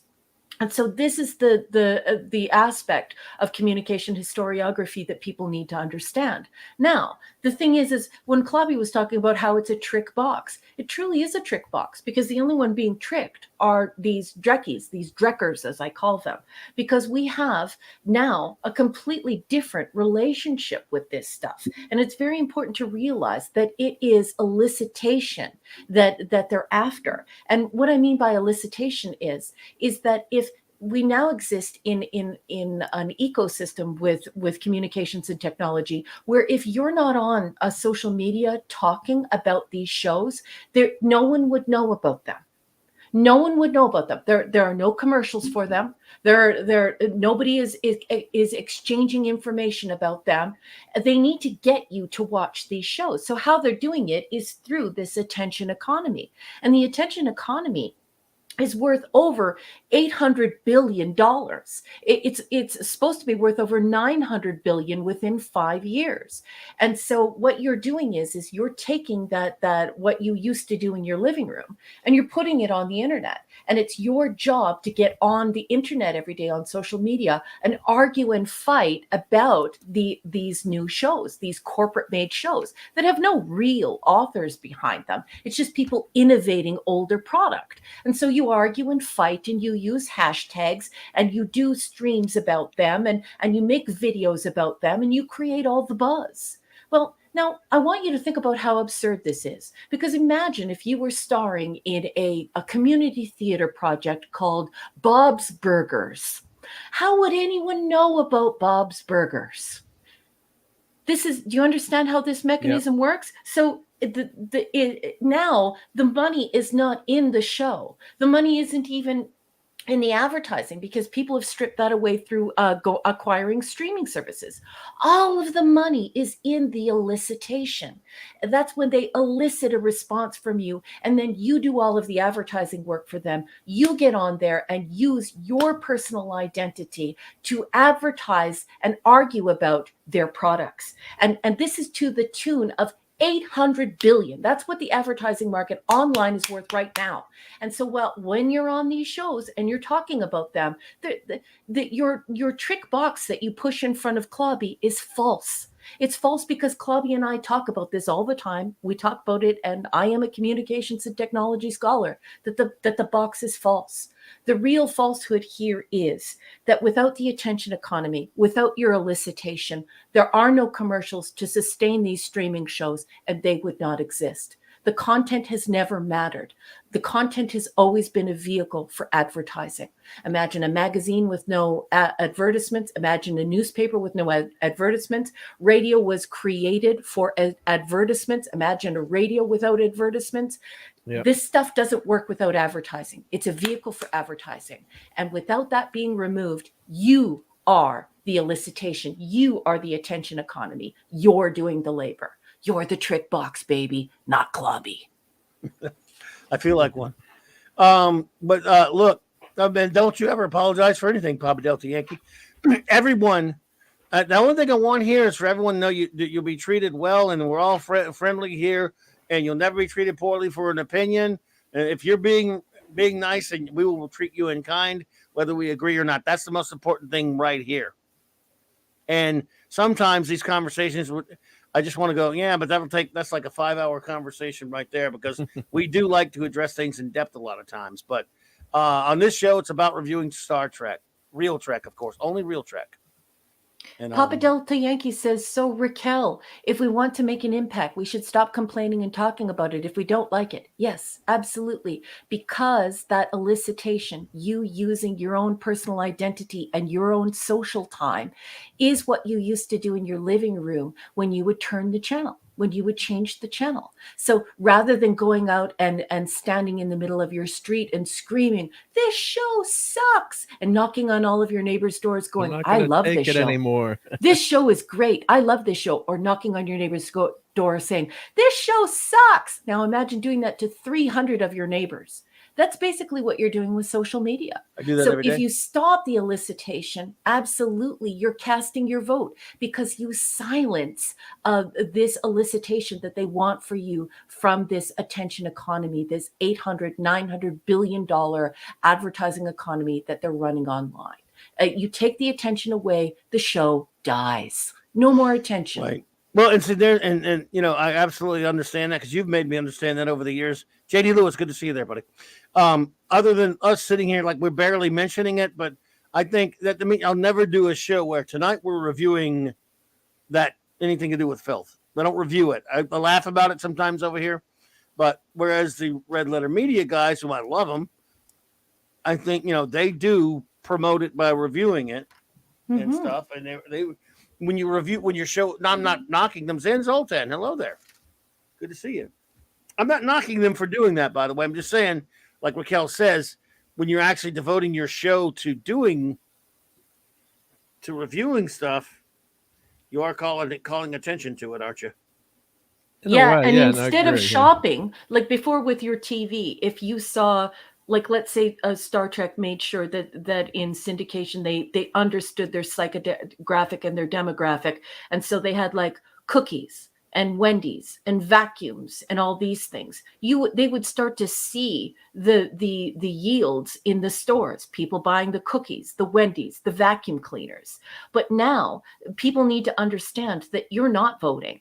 Now you live in 360-degree immersive advertising. So you have to imbibe the advertising, so you don't get to vote. You don't get to say whether or not you even like the ads. No one is even sure you're even buying those ads, because they're splashing them. It's like you walking into a room and they take a bucket of advertising like water and splash it over your face. You don't even get to choose what you want to buy. And people need to realize there was a time when we would sing jingles, where we would love the commercials, where we were like, yeah, I want to get that product. That's good stuff. And it was a more healthy relationship, because we were allowed to vet what we saw.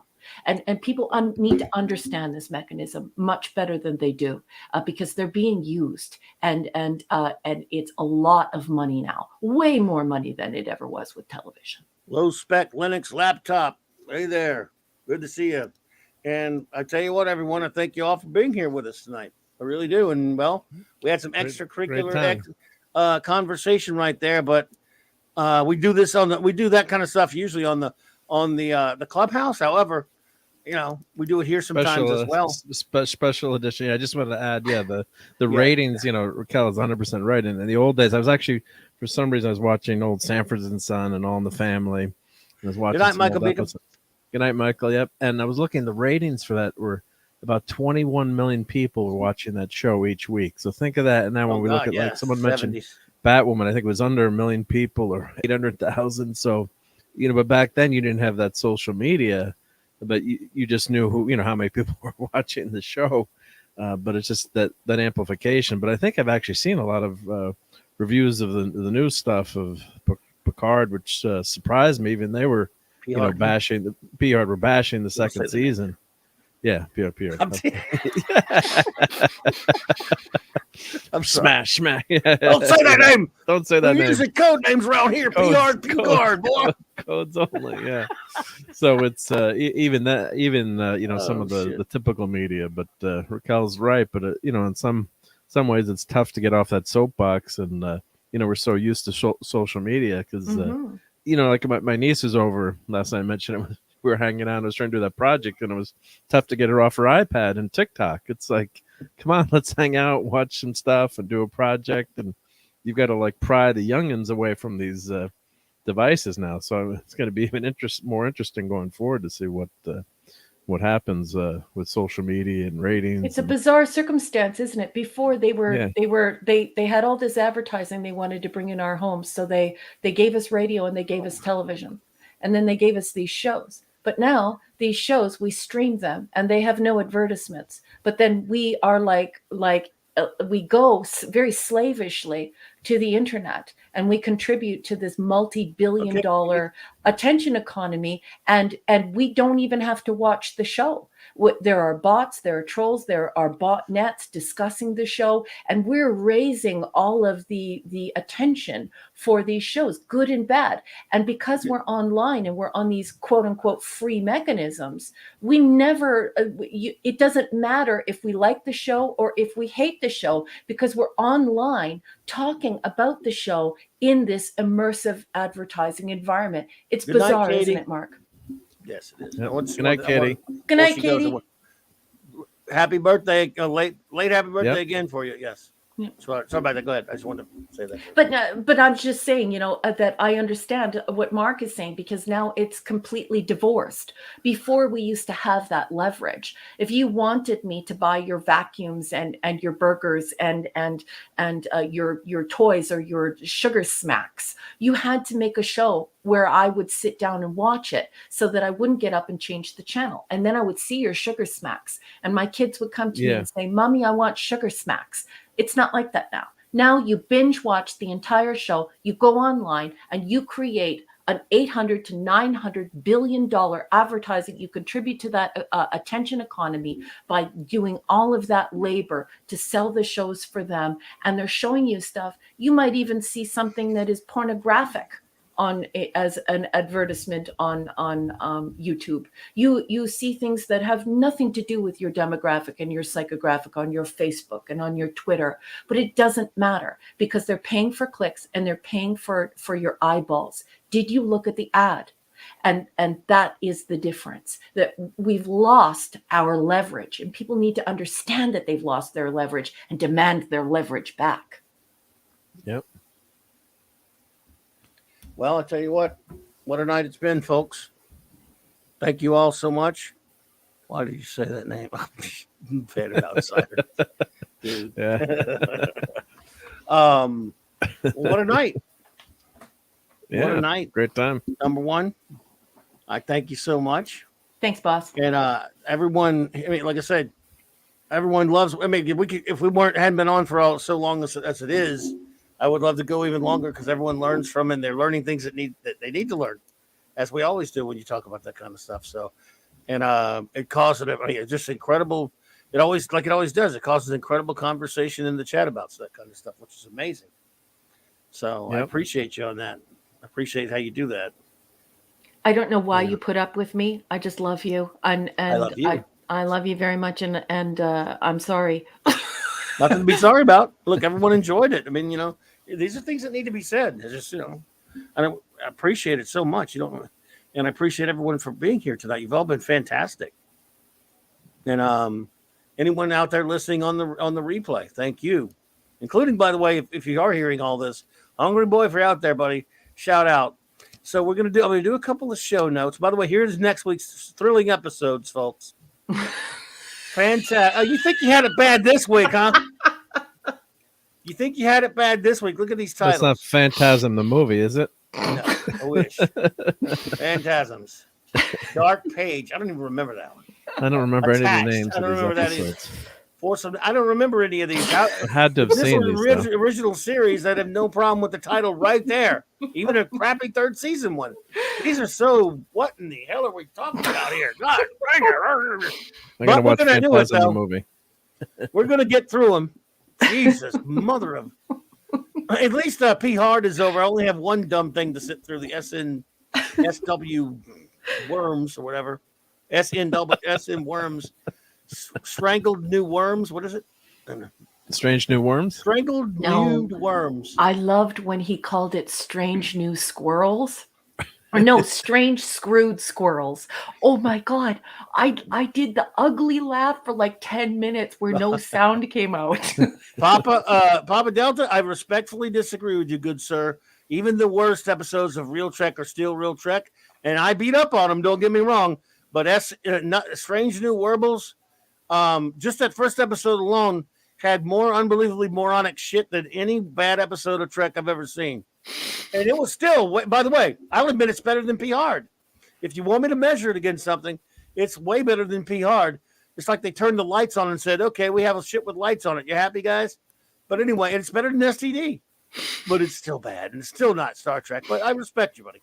And I appreciate you being here. Well, that's interesting, yeah, because real quick, the Red Letter Media guys, when I was rewatching last night, and I kind of said the first episode of Picard was better, and they said the same kind of thing. But wait till the season crashes, and you said the same thing to me too. Even before, when I was saying that, even before you watch Red Letter Media, you're like, just wait, it's going to self-destruct. Hey, that's what I'm saying. See, even the Red Letter Media boys, look, I'm nobody, but I'm older than them, right? Listen to Papa Clobby when it comes to Star Trek, because the Red Leader Media boys and my buddy Mark here thought that first episode of PR season 2 wasn't so bad. I said, "Holy shit! Did you learn anything from season 1?" They did it too on Red Leader Media. Yeah, well, and they went into they changed. You saw their show the other day. Hell freezes over. Yeah, the first. Did you see it yet? Have you seen that, Raquel? I have absolutely no interest in watching that. It was so funny. Your boy, the Red Letter Media guys. No, we're talking about your Rich Johnson. I don't mind the RLM. I haven't watched the Strange Screwed Squirrels. No, not that. No, or I'm the talking P about Hard coverage. No, I was just talking about who's your boy, Rich? Rich. Yes. Oh man, you should have saw him. They got so sick of watching the show, they just threw it off for a couple of weeks and then reviewed 6, 7, 8, and 9 together.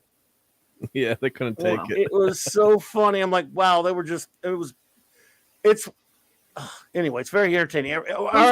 Those guys are okay, but they have suspect opinions. The person I like on that show is actually somebody who I would actually hang around with in real life. He's on there. Yeah. Rich. I love Rich. I think Rich is just a sweetheart, and I think he's hysterical. Adorable person, totally charming. What a cutie patootie. And he has pretty good taste. The other two, meh. Yeah, that's what I'm saying, though. It was funny. I mean, it was like Rich's fault that they're reviewing it. I love Rich. Like, the hell freezes over set. Like, it wasn't as bad. It seems like they kind of learned something, which true. It wasn't as bad, but then it fell apart. It's so bad. Hell was frozen over, yeah. But anyway, I tell you what, we'll do some a couple show notes, and we'll say our goodbyes and get out of here, my friends. I thank you all for being here. Again, I hate to do it. We started out on a bummer show note, but kind of just the way it is. Last week, I mean, we're comics fans here as well, some of us folks. Bad. So last week we lost one of the all-time greatest, Neil Adams, and we ended up doing a tribute to him last Monday night. Well, this Monday night, on Monday Night Mark C Comics Talk. Yesterday we lost the great George Perez, which we all kind of knew it was coming. And we'll do our tribute to one of the masters of comic book art, one of the greatest comic book artists of all time. Finally passed away, sadly. Just a tragedy and a great loss to the wonderful art form of comic books. that I love so much. And so, yeah, lost And a great Neil. guy too. Everyone who I know that interacted with him, I got to meet him only one time, but he was just so friendly Yeah, I met him a and couple times. nice. Nice guy. Face of Really an nice guy. angel and very, very talented artist. And but anyway, sorry for the downer there, everyone. But we're gonna properly tribute him Monday night on Monday Night Mark C Comics Talk. And then, of course, well, back to a positive note. Well, sort of. Really good one. Wednesday night, my great friend Michael French of Retro Blasting will be joining me. If any of you are familiar with the Retro Blasting channel, it is a wonderful one. And my great buddy Michael, about a year ago, we did a ranking of the Marvel MCU movies, and from worst to first, and we're going to revisit that and talk about the add-ons and revise our list a little bit and talk MCU/MCU. I like the latter. Yeah, that's what it is. Pretty much. Sadly, it is the MCU now. But anyway, for better or worse, talking some MCU with the great Michael French of Retro Blasting, my good friend. And of course, if you haven't been to their channel, you're really missing out, especially if you're an '80s baby, or I'm actually an '80s kid. I was an '80s. Yep. I was an '80s young adult, but still, because I'm old. Anyway, so I'll tell you what, you guys are just fantastic. So let us say we like to shout everyone out, whether they're still here or not, of course. And then, of course, with us is that we thank, first of all, I want to always thank my wonderful first officer, the wonderful Commander RM Briggs. Thank you so much. You're the best. Love you. Thank you for having me. It's You are such the an honor greatest. and a pleasure to be here with you. And thank you for sharing your time and this space with me. I love you, Clubby. And believe me, folks, there ain't no Saturday Night Star Trek without her, and there never will be. I love you. And of course, the great Mark D with us, our chief engineer. Thanks for being here, buddy. Oh, thank you for having me on. Yep, a lot of fun tonight. Even though not all A+ episodes, but always the chat is A+, and look, the fun we have is an A++. Yep. The episodes. It's nice when they're great ones, and it's nice when they're bad ones because we'll have fun either way. How about that? Yeah. It's all good. Our wonderful communications officer, anti-derivative Jill. Love you, Jill. We love you, Jill. Good night, honey. Our great chief of our security, Lord Thoth, was here earlier. He had to leave, but LT And Avon Mrs. lives, LT. and Mrs. LT. Avon lives. Long live the Legion, brother. You're darn tootin'. Let's see here. Apollome's minion and Pupper, the Clobbering Times official mascot, was here. And the Pupperoni has his own channel or her own channel. Simi is a girl, I think. I think so. Yeah. Is Simi a girl? I think Simi is a girl. I don't know. I think so. Yeah, she's a cutie patootie little pupperoni, and Apollome's minion has a channel. Please follow her. Please follow her. Yeah, so I need to put that link in there. Damn it! I keep forgetting to put the link in the. Anyway, the great Steve Mitchell was here. Yo, bro, Maddie's daddy. Yay! Hey, Steve. The Comic Relief Crusader. Thank you for being here, buddy. Good night. I think he had to leave, but our great buddy J-Man. Please check out his amazing channel. Had a great time reviewing Doctor Strange with him last night. Mm-hmm. Also, look for his. I'm hoping that I'm not revealing something that I shouldn't, but I think his author's page is coming out on Amazon. J-Man and his wife are authors, and I believe he is prepping for that. So not only does J-Man have a channel, and he is just a smart and wonderful person, and just very, very kind, good friend, but he's also an author, and so is his wife. So I hope you'll get out and support them. Nerdporial Lifeform, I'm going to remember you said that, buddy. Sub Rosa is the greatest Crusher episode ever. All right, Mr. Smarty Pants, I want you to be here tonight. We review that one now. I'm calling you out, pal. Oh, shit. The Woke Breaker was here. Hello, thank you for being here, my friend. Good night. A great fan from outside, buddy. Fun from outside. Indeed. Raymond and Sandra Feliciano had to run, but hail to them. We thank them for being here. Good night. Good night. Shooter 8323. Thank you for being here, my friend. Pew, pew, pew, pew. What she said. And to call him Scuba Pete and Leslie. Thank you. Scuba Pete and Leslie and family. I love you. When's Scuba Pete gonna come hang out with us on the Geekery again, man? On a Sunday night. I don't know. Someday. Yep. He's got the link. Get him. So he's out there buying too many toys. He buys too many damn toys. He's what kind of loser buys toys? Oh, he's a mega geek. Kal-El, thank you, bro. Always great to see you here, my friend. And if all the ladies out there missed it, Kal-El, Stephen M., the real soup, he wished everyone a happy Mother's Day. So as it applies to you ladies, please know that the real soup, Stephen M., has wished us all a very happy Mother's Day. Love you, sweetie. Thank you. Scotty, I think Scotty had to leave, but thank you, Scotty, for being here. Scotty Thanks for being here. R337. The great D. Bud Martin, Man of Iron. Hope you're feeling well, buddy. Yeah, me too. I hope you're feeling better, sweetheart. Sending you a soft hug. Again, big shout out and congrats to the great our great friend Nick Weiser for going over 1,000. That's awesome, yeah. Yay. Mr. Angel, good. Thank you for being here, Chef. The Catman, aka DD Myers, and wife and family. Yep. Hope you're doing well. Yep, sending our love to you guys. Best of luck with whatever's going on with you. The great enigmatic Drop Bear. ED, thank you so much, man. We really appreciate you. Sensational tonight as usual. Thank you for your contributions to this community. You're such a great conversationalist. We appreciate you so much. You were just outstanding tonight. Thank you so much, my friend. I hope he wears steel-toed boots because all those mic drops, it's got to hurt after a while. Yeah, our great buddy, got black and blue feet. Our great buddy Stale Messiah says, Clobby, I showed the Fallout 4 Clobby comic book store and podcast center to the antiderivative Jill. So far it is approved. Oh, cool. But still finding things to put in there. Oh man, you're too kind. He's putting my old comic book shop that I used to own in that game. That's amazing. That's awesome. Thank you so much. Yeah. That's so cool. The great Chris Persia, buddy. I know he had to run out, but hail to you, Chris. Love you. JT Kirk.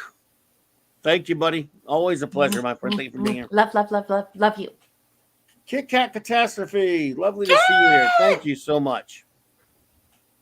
Pop Culture Curator popped in. Hello. Good night, Pop. Terrell72, my friend. Thank you so much. Tyrell, good to see you. Thank you so much for joining us. See you next week, sir. Indeed. And the great Wolfie 762 was all.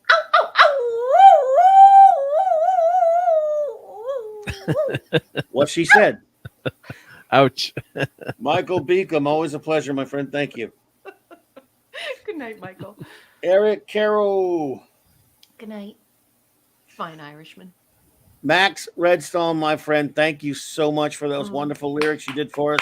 More importantly, thank you for being here and being our buddy. We really appreciate you, man. Outstanding. You're another person in this community that just entertains everyone. Everyone loves you and appreciates everything that you bring to this show. Thank you so much for joining us, sweetheart.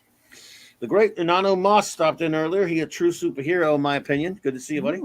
Very interesting. Nirat, Anax, Amanda Bear, our friend. Nirat, always a pleasure. Thank you for being here. Yes. Thank you for joining us. Thank you for your great conversation. Pleasant Valley Picker, thank you so much. BC. Mazarus, always good to see you, Mazarus, my friend. Captain James T. Skywalker, thank you for being here, buddy. Good night. Monkey Jeebus. Good to see you, bud.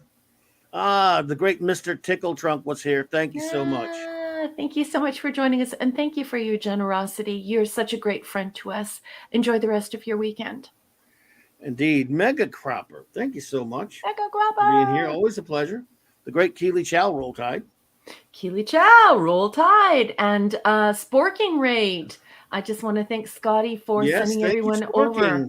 Yeah, really kind, really sweet of him. Thank you, Scotty. If I were able to, I would send you a raid right back, but it's not possible because you're already off. So, Wendy Webb, Trauma Warrior, lovely to have you. I hope your mother does better. I hope things pick up for her. Yeah. You wonderful lady. Thank you so much, and a shout out to your husband as well. Yeah, she's a trauma nurse. Her husband is a trauma surgeon, and her mom has just had for Mother's Day. Can you believe this gift for Mother's Day? Knee replacement surgery. So everyone, I'm agnostic, but if you pray, would you send a little prayer out for her family? I know Mom is in good hands as far as those web slingers are concerned, but just for her comfort, it would be really nice. And if you don't pray, send out those good vibes, those nice warm thoughts. Jill, I don't know. Maybe Hungry Boy was busy, but we love Hungry Boy and we'll never forget him. So we'll always highlight him when we can. Oh, look at that. You contribute so much, my friend. You never have to do anything like that, Mr. Max. But thank you so much for that 99-cent super sticker. Mr. Max Redstone, you are too kind, buddy. I don't know. I mean, your contributions to this show are just off the charts, man. Yeah. I wish I could send you a super sticker. We love you, Max. Yeah, but that's a smiley with sunglasses. No, good. Zatras. Crap. Canadian Spider-Man does whatever a Canadian spider can, buddy. Good to see you. Hey, Spidey. Brandon, the anime guy. Brandon, if you're still here, or even if you're not, but hail to you and thank you so much. I love when he comes in and he just gives like his review bomb, like when he really likes or he really hates a show. I just love it. He just comes in and he's super passionate like we are. Yes. He review bombs and it's great. I love it. Oh yeah, absolutely. Appreciate it. The lovely, wonderful Katie Carr. Happy belated birthday to you. Again, another chance to run out, but we love you, my dear. Happy birthday, sweetheart. Snail Messiah, though, thank you again so much for that. I really appreciate it. Rod Thunderheart, my friend. I hope you're doing well. Whatever's I understand you've had some stuff go on recently in your life, and I just wish you the best, man. And just well wishes to you, brother. Oh my goodness, I did not know that, Rod. I'm sending you a hug, honey. Indeed. The Nerdporeal life form, brother. Good to see you. Thanks for popping in. Good really night. Appreciate it. Always a pleasure. And I'm calling you out, sir. When we review Sub Rosa, I want you in this chat. You have to listen to it. And I want you to watch it 3 times that week. So can we, instead of calling it Sub Rosa, can we just call it Sub Roasta? Yeah. Yes. We're going to roast you, Nerdporeal. If you're all really nice, I might let some of you skip it. Oh, I'm sorry. Just kidding. No, I won't. Odd Man Out. Thank you so much. Oh, look at Apollo's minion. Oh, you're too kind, dear. Well, we love seeing you here. And thank you so much. And give the pupper a kiss for us. And, yes, please. Truck Dog approved. Thank you, Apollo. Truck Dog and now official Ship Dog. Don't forget to follow Apollo's minion on YouTube. And don't forget that she has really cool videos of Simi. 3 times. Yep, 3 times, but only for Nerdporeal.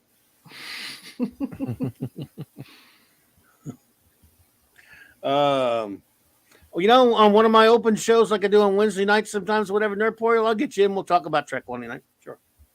Papa Delta Yankee, thank you so much for popping in and talking with us tonight. We appreciate you. And it's always great to see you. The great Dadman and the Dadman clan, big congrats to all your good things that went on this week. Baby Ninja graduated university. Yes. Baby Ninja. Yes, indeed. JD Lewis, my brother, good to see you. Good night, JD. And thank you so much for your wonderful parting comment and wishing me a happy Mother's Day and just being a wonderful person. Thank you so much for being here. Good night, JD. Okay, Nerdporeal live form. I'm just kidding. 4 times. No, it's something like that scene in The Breakfast Club when you keep saying, "Oh, are you done? Not even close, bud." That's it. 4 times now. I'm gonna keep adding to it like the tension. How many DTs is he getting? No, I'm just kidding. You go and watch it once. Let's see. Zanzoltan, thank you so much. And finally, Zanzoltan. Yes, I like that name, by the way. Zanzoltan. And finally, Low Spec Linux Laptop. I think I almost said it right. Wow. There you go. It's a great name. Almost said it right. Masks too. I'm not. Oh, Masks. Yeah, you can watch that one once, I guess. But don't. Yeah, the new Agony booth is certain episodes you have to watch. Mark, would you please go to my quarters and grab the Klingon pain sticks? At least I'm not making you watch filth. What do you want? Yeah, right. I mean, it's bad, but it's not filth. You've never had to suffer through Tilly. No. One of my, maybe he has. I don't know. One of my favorite Breakfast Club references is Barry Manilow. No, you raid his wardrobe. Next screw to fall out on is going to be you. Thank you all so much, everyone. We really appreciate it. what a night it's been, and you've all been fantastic. You make it so much fun here for us. Next week, wow. You thought this? Just wait. You're gonna be begging for this week. I'm just kidding. I'm trying to make it sound worse than it is. I don't know. It might be wonderful episodes. I just can't remember. So thank. Jill just called the Tilly thingamabobby a fake wannabe broccoli. Oh, yeah. Blasphemy. No, it's good. That's a good analogy. Yeah. Well, of course it is. It's coming from Jill. It's just yeah. how dare they try and go near my fractal, my broccoli. Stay away from my fractal. There's a smart man, a person there, because I don't know if he's a man or not. Low spec Linux laptop. Instead of yelling about SNW, I streamed Starfleet Command Gold Edition with widescreen and TOS mod today. Well, that's a smart individual right there. Yeah. That's what I'm talking about. Low spec Linux laptop. Yeah. Someday we got to do the bridge Star Trek Bridge Command on the Clobby's Clubhouse, and we could all play that and do the TOS add-on. Yep. Fun. Okay. Well, we have a couple of little treats for you all that are connected to tonight's episodes, courtesy of the great Mark D with a C that I forgot to play earlier. So here you go. I do not see why it is necessary to wear these ridiculous uniforms. Protocol. They look like dresses. That is an incredibly outmoded and sexist attitude. I'm surprised at you. Besides, you look good in a dress.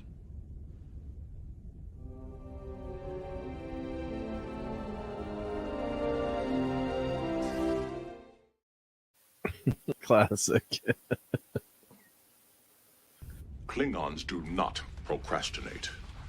It is a tactical delay.